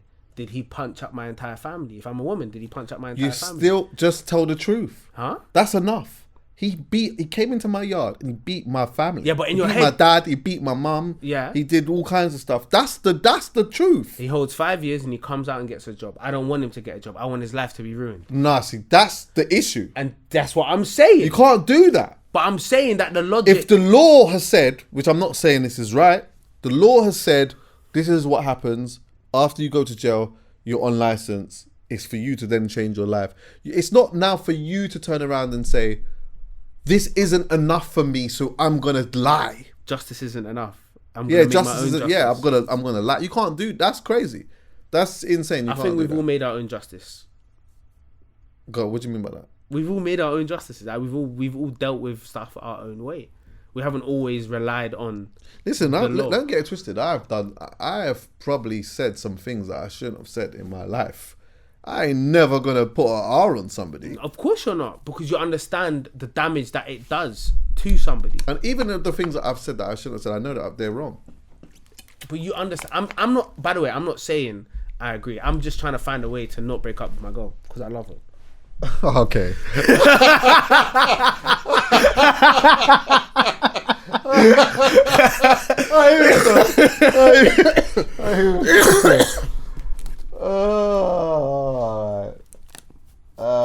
What's the last thing I've got here? The police documentary on BBC. Did you see it? Panorama. I didn't watch it. What was it about? Panorama did an investigation on the police in Charing Cross, to be exact, and they had an undercover person in there pretending to be a police officer. I guess he was, and in there, he's heard the police saying some crazy things, like some real ignorant stuff. The way that they were dealing with certain people was crazy. It's just, you know what? To be honest with you, like. It's talking topic at the moment. I've heard like LBC talking about it. I've seen quite a few people talking about it. It's been on the news and whatever else. But to be honest with you, this is like a documentary like this comes out like every 5-6 years about the police. It being institutionally racist, problematic, and all of these type of things. What have you read there? The hour-long documentary revealed a culture of misogyny, racism, and gratuitous violence within Central London Police Force. Yeah, what's his name? That Sergeant Stampy or whatever his name is. Sergeant McLeveny was shown to respond to questions on his decision to release on bail a man alleged to have raped and attacked his pregnant girlfriend with, that's what she says. Yeah, I saw that. One of them said something about immigrants, like they should have a bullet in their head or be deported. I mean, I'm not surprised. He I don't know why said I'm even surprised. But. Somalis are scum. You know, just all like the more this guy was drinking pints, the more he was just letting things off. He was just letting it all off. This man's drinking pints and he's just letting it all off. Yeah, he's saying some madness. You know what? Yeah, this is another one of those situations for me where me personally, which is an unpopular opinion from where I come from. Yeah. It's a very unpopular opinion, and absolutely, a poet would be out here absolutely smashing me to pieces with this opinion, and I'm sure he will one day. I do not look at the police in general with hatred. I don't really do that. I know that there are police officers in this period of time that are majorly crooked, and I do know that there was a time in life where probably even more of them was crooked. Do you know what I'm saying? And hella racist. When you think back at, like, let me pick a time of just a random time, like let's say the 60s, where, you know, like racism would have been so much more overt than it is. I mean, it's mad to even say that because it does feel like the racism in this country has gone back to being overt now. You know, there was a period where it was quite covert. Yeah.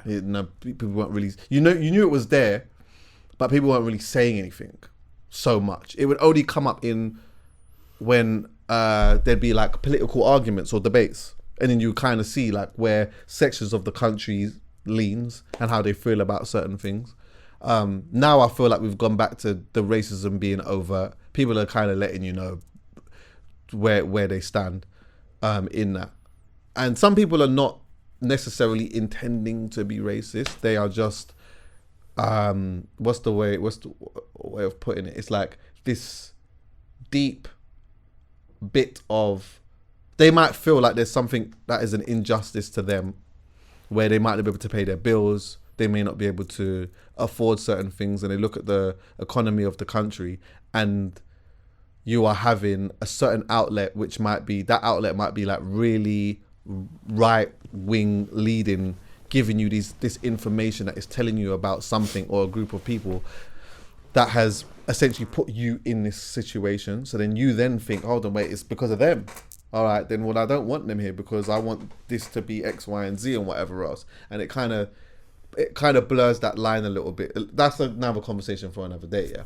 But I think that, like, with them, in that period of time, in the 60s, it would have just been so overt, especially with the police and how they were dealing with certain things. Today, I look at it like, you know what? Yeah, there's a section of the police officers that are clearly crooked and clearly wicked. But I always believe that there needs to be police officers that come from where we come from, that are doing these jobs. I feel like we need black police officers. I feel like we need police officers that grew up on the estates that we grew up on, that have been around different cultures, that understand different cultures and stuff. Because I feel that if a police officer comes, let's say, for example, something mad has happened, yeah. If a police officer comes to my yard and we're having this discussion about this mad thing that's happened, yeah, the reality is that I might lean to the person that I relate to the most. If there's an officer that comes in and I feel like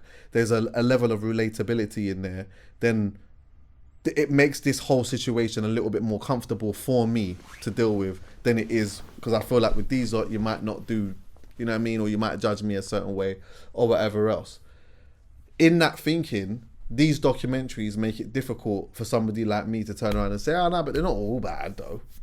Because even though it's clear that, of course, it's not everyone, when you see the footage of what some of these men are saying, you're like, oh my God, bro. How do you ever expect anyone to turn around and say, it's actually not as bad as it is, or as it seems? There are loads of officers out there that are doing a good... And this documentary did show that. It did say, he was saying that there were police officers that were doing a job to their best ability and that. But these ones here, with this job that you've got, to say some of the things that they were saying, bro, was absolutely insane. And you know what was even more crazy? Which the man highlighted. He's like, I'm hearing them saying all of this and they don't even trust me yet. Yeah. He was like, I ain't even been there that long. They don't even trust me yet. And they're saying this. I disagree with you. Go on then. I think when I agree to an extent of like, we need officers who are relatable, who can relate to us and who can, help us through situations when we need them. But at the same time, bro, it's like, if the whole thing is rotten and you're in it, it's hard to not see that you're also being rotted away. You know what I'm saying? The whole, if the police force is an apple, it's rotten. There might be a decent piece of the apple, right? Which is that your selection of officers who aren't all bad. The people, individuals, I'm sure there are amazing individuals in the police force. But being a part of that force, the Met in particular, I don't think you support, you don't snitch, you don't... I'm sorry, that sounds like the gangs you describe. Who says that? They don't tell on each other, bro. Oh. This is the first... I'm sorry, this guy who's done the Panorama thing, who's risked his life to do the... What did they call it? The documentary? Yeah. This guy, he's been in there how long? However, I didn't watch it, but how long has he been in there for? I'm not sure. But he's seen what he's seen, and like you said, he's new. There's people in there who might not be racist, who might not think the same things, who might not X, Y, Z, and they would have heard these officers saying all these things, and they didn't say a damn thing. I agree. So, go on, sorry. And like, if you're silent about it, you are a part of it, as far as I'm concerned. So, yes, these 5 officers might be great and these 10 officers might be shit, but these 5 officers heard what these 10 officers said, and these 5 officers, whether or not they reported it up, it didn't go any further, and so these 10 officers are still here. Yeah, so I actually think the numbers are the other way around, by the way. I think it is more 5 to 10 the other way. But semantics. But yeah, semantics. But do you know what? I agree with what you're saying, but then there's another part of it that isn't necessarily all the way true. They do. Some of them do tell on each other. You have undercover officers that ultimately are undercover looking at other officers. Yeah, internal affairs. And so, yeah, exactly. So they're there to be able to weed out. You know, one of my sorry, this is a little bit of a diversion, yeah, and it is more going to America. So I do apologize about this. But one of my favorite books I ever read, yeah, was it was called Notorious Cop, yeah, and it was about the guy who created Hip Hop Police, and he was like the first hip hop police officer, basically. He like created a database of like where all of these rappers lived and all of this type of stuff, yeah. But what was really interesting about that job was how he actually got to this part in the first place. And one of the jobs that he was a normal officer, and then, you know, like, you do good at your job, whatever that looks like. Sometimes that's problematic, but that's another conversation, yeah. They say, all right, cool, there's something about you. We want you to go undercover.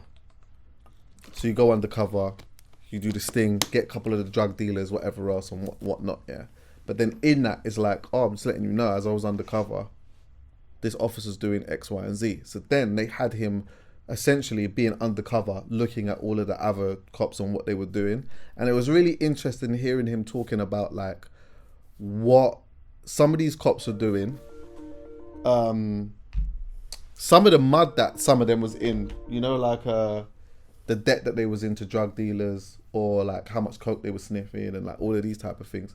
But he was in there ultimately snitching on them and getting them out. So there are officers in there that do that, but I think that what happens is in these scenarios, is that sometimes some of them create a tribe or a culture in which they feel like they know who they can do that around. So it's like, I know when you're in here, I can chat with you a certain type of way. When we're with each other all the time. But when Dan steps in, I'm going to be as good as nails, because you know what? When Dan's in here, he's observing a certain thing. So I'm going to present to Dan a certain thing that is different to you. So, and Dan might be the person who's calling the shot. Now, yeah, you are right. You're ultimately supposed to be the one who will turn around and say, bro, big man, you know, you can't really say that, you know, that's just a bit mad. And then you're the one who's ultimately supposed to go to Dan and tell him that.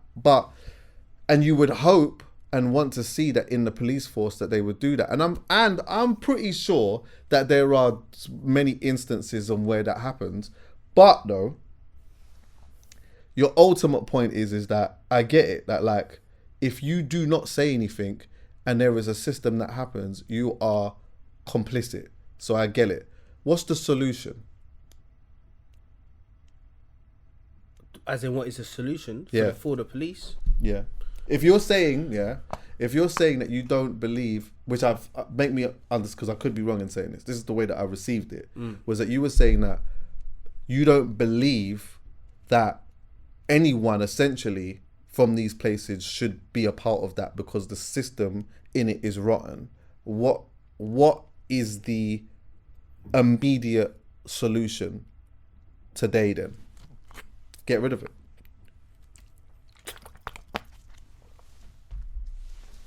To an extent. Would you get rid of the police force? In its current stature, yes. And I would replace it with some sort of community. Me personally, anyway. Maybe my thoughts on this are not right, but I would definitely replace it with some sort of community-based policing scheme, whereby, cool, Chuckie, you live in this place, cool. I want you to do X, Y, Z, or it's not. How do you determine who does that? I don't know. I'm not in politics. But so I'm saying, I know. I'm sorry to do that, but no, I'm with you. Because there's a lot of people that feel the way that you feel, and I understand it.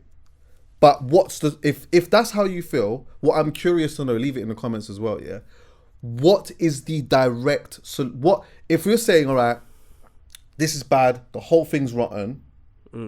What do you do? Because what you throw a rotten apple in the bin, you get rid of that.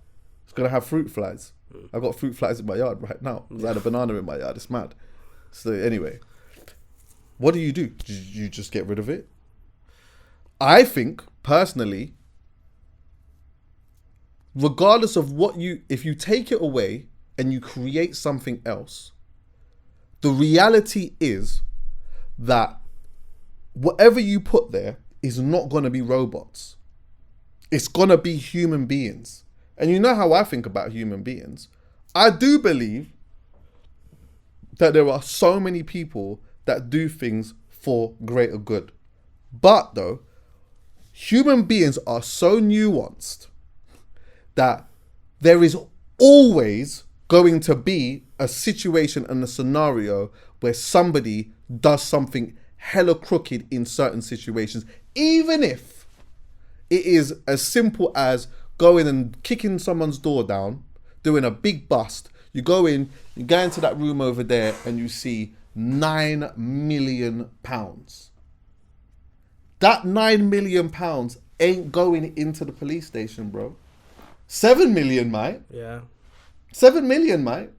Any person who thinks, oh yeah, no, I'm there for the great good, I'm gonna do this for the thing or whatever, go in there and do the bust. Yeah. And let's see what temptation does to you then. Also, I am 100% not making an excuse for anyone, so do not take this as that. Yeah.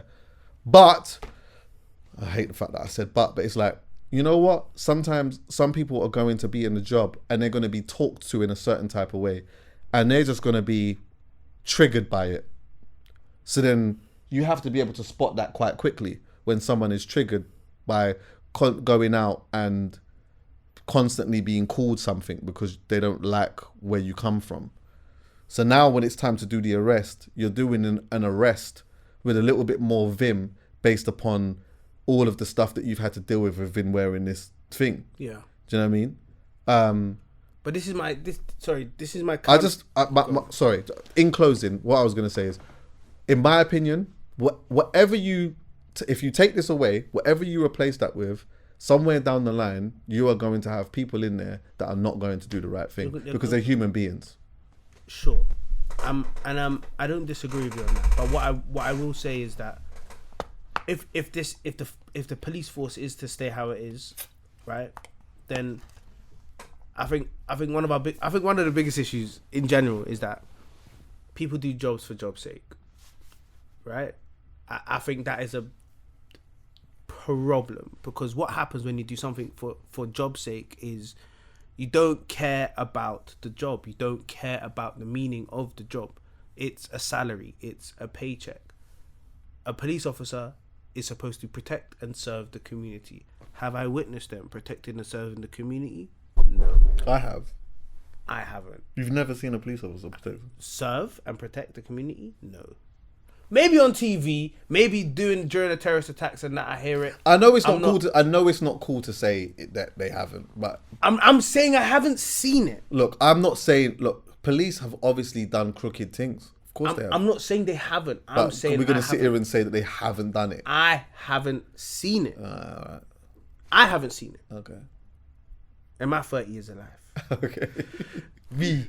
Yeah. People may have, and you know what? The people that did help, I'm sure those are the good ones that we are talking about, right? When you come into a community, like I know there might be stretched, and they might not have enough officers, and they might not have this, but the reality is, you should not be coming into the community just because there's a problem. Right. Right? Yeah. You should be coming into the community to talk, communicate, XYZ, put this on, have this, do this, help out with this thing, do whatever, be a part of the community rather than moving like an overlord. Right. And like, you know what, I'm only coming there when there's there's smoke. Yeah, like, no. At that point, I'm only going to see you as somebody who's only comes when it's smoke. Well, isn't that what the blue, the police officers that will wear blue, what are they? Community service. Yeah, but then people don't respect them. They go and say it. See, they're doing it for the job. They're not doing it for. How do you know that, bro? I'll tell you something. Do you know what it is? Let me tell you something. Let me tell you something. Community you service might be right. Hear what I'm saying? You might be right. They're not from my community. I might agree with you. They're not from my community. I have never seen them. 30 years I've been there. I've never seen that person. But you can't say that you've seen. I never seen this person. I've never seen this person in plain clothes in Tesco. Never. Yeah, they're not a part of this community. It's unrealistic. What's the reality? What's the reality? What's the reality that person is actually? They probably travelled from Lewisham or from whatever to do their thing. They're not part of the community. You could be right, but I don't know. I think it's unfair to say that you don't. That they definitely ain't, because you may not know that. Yeah, you don't know everyone that comes from your community, and also added to the fact that some people that not much people want to do these jobs anymore. Of course not. So some of the people that will take those jobs from our community might be the people from our community that you just wouldn't speak to anyway. Bro, the people that would take these jobs. That's one. The other thing is, you know what? You could be right in saying that, like, what was the other point that you said? Jobs for job's sake. Oh yeah, no, I definitely agree with that. But that's also the issue. So the issue is now, is that a lot of the key working jobs, people are not applying to do them so much anymore. Even teachers. I swear we talked about this on a pod time ago. Like, there are not a lot of people that grow up wanting to be a teacher anymore. Yeah. Most of them don't want to do that. A lot of people don't want to be police officers and that. It's not that you don't get that much money for being a teacher. You don't get that much money for being a police officer, really, anyway. So the difficult situation in that is that you are essentially recruiting the small minority and percentage of people that are applying for this job, in a field that has been completely slashed. The amount of police that are on the road today is not the same as it was at one particular time. I feel like maybe it's different because I'm not in no crooked life or whatever, but I don't feel like I see that much police like that these days. So you've got that. Whereas it might be really different now. If you had hundreds of thousands of people that were trying to be a police officer, now you can make sure everyone goes through a crazily rigorous. Do you get what I'm saying? Now you might see a difference there, because this is a real sought after job. Yeah. Ain't no one trying to do it because the money's not even really there anyway. So what? I'm gonna put my life on the line and be put in certain situations. I'm not even getting that much P for it. When these times I could be Kai Sanat. I think trial it, bro. I think they should trial one area. They should trial one area. Yeah. They don't call it the Met Police. They call it something else, a new thing. People won't respect it. Huh? People initially won't respect it anyway. Of course they won't. And on top of that, you are right. I hear it. Try the new thing. Try it. But you're going to need, how much people are you going to need for that? I don't know, man.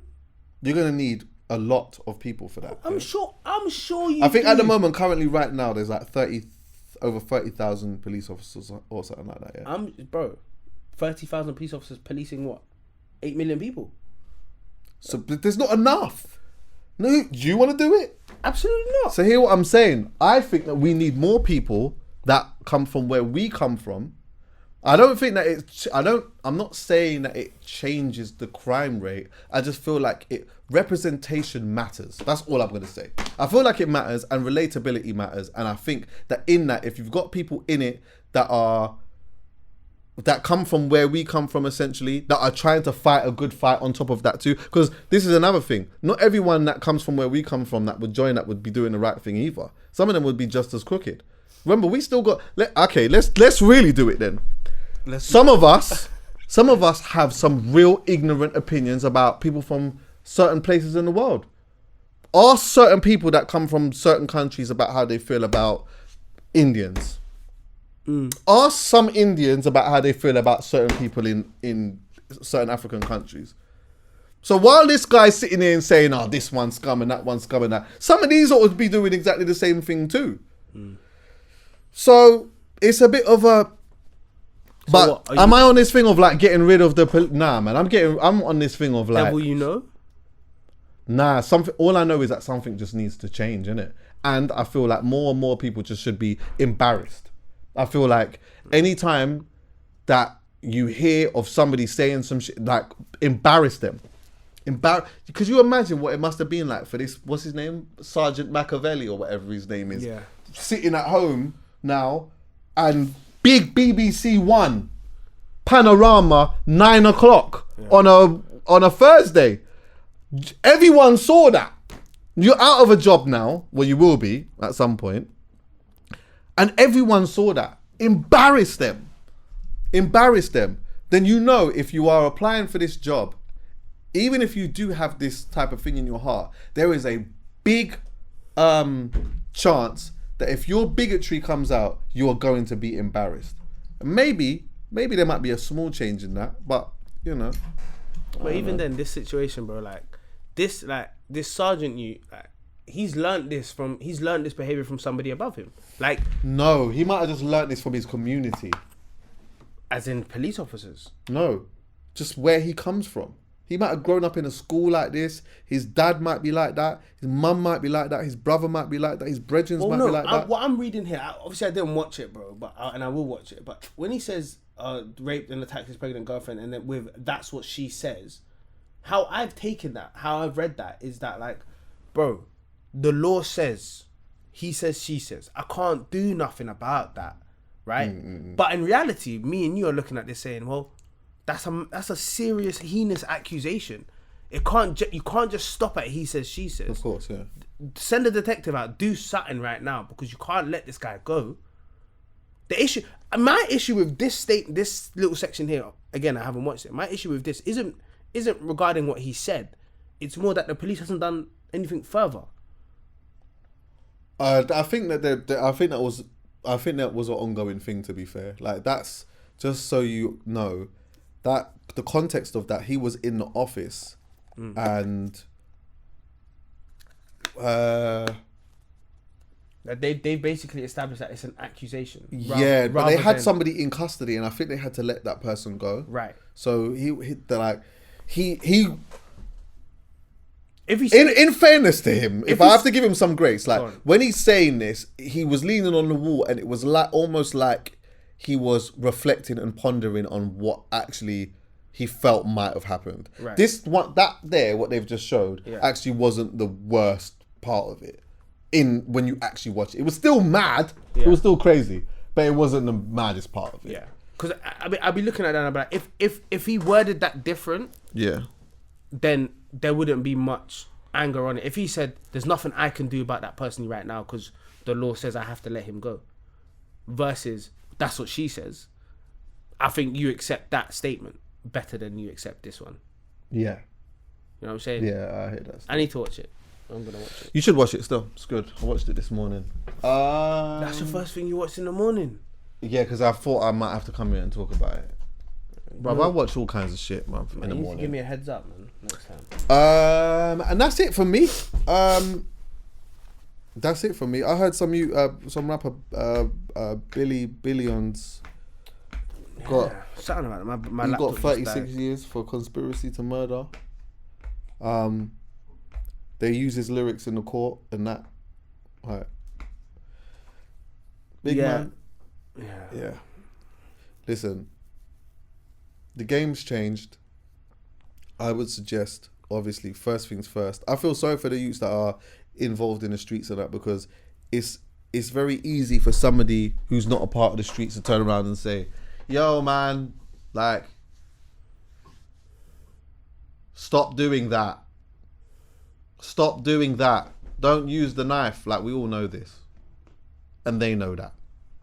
But for so many of them, they would rather be caught. They'd rather have it on them than not have it on them because of the scenarios that they're in and all of that type of stuff. Yeah.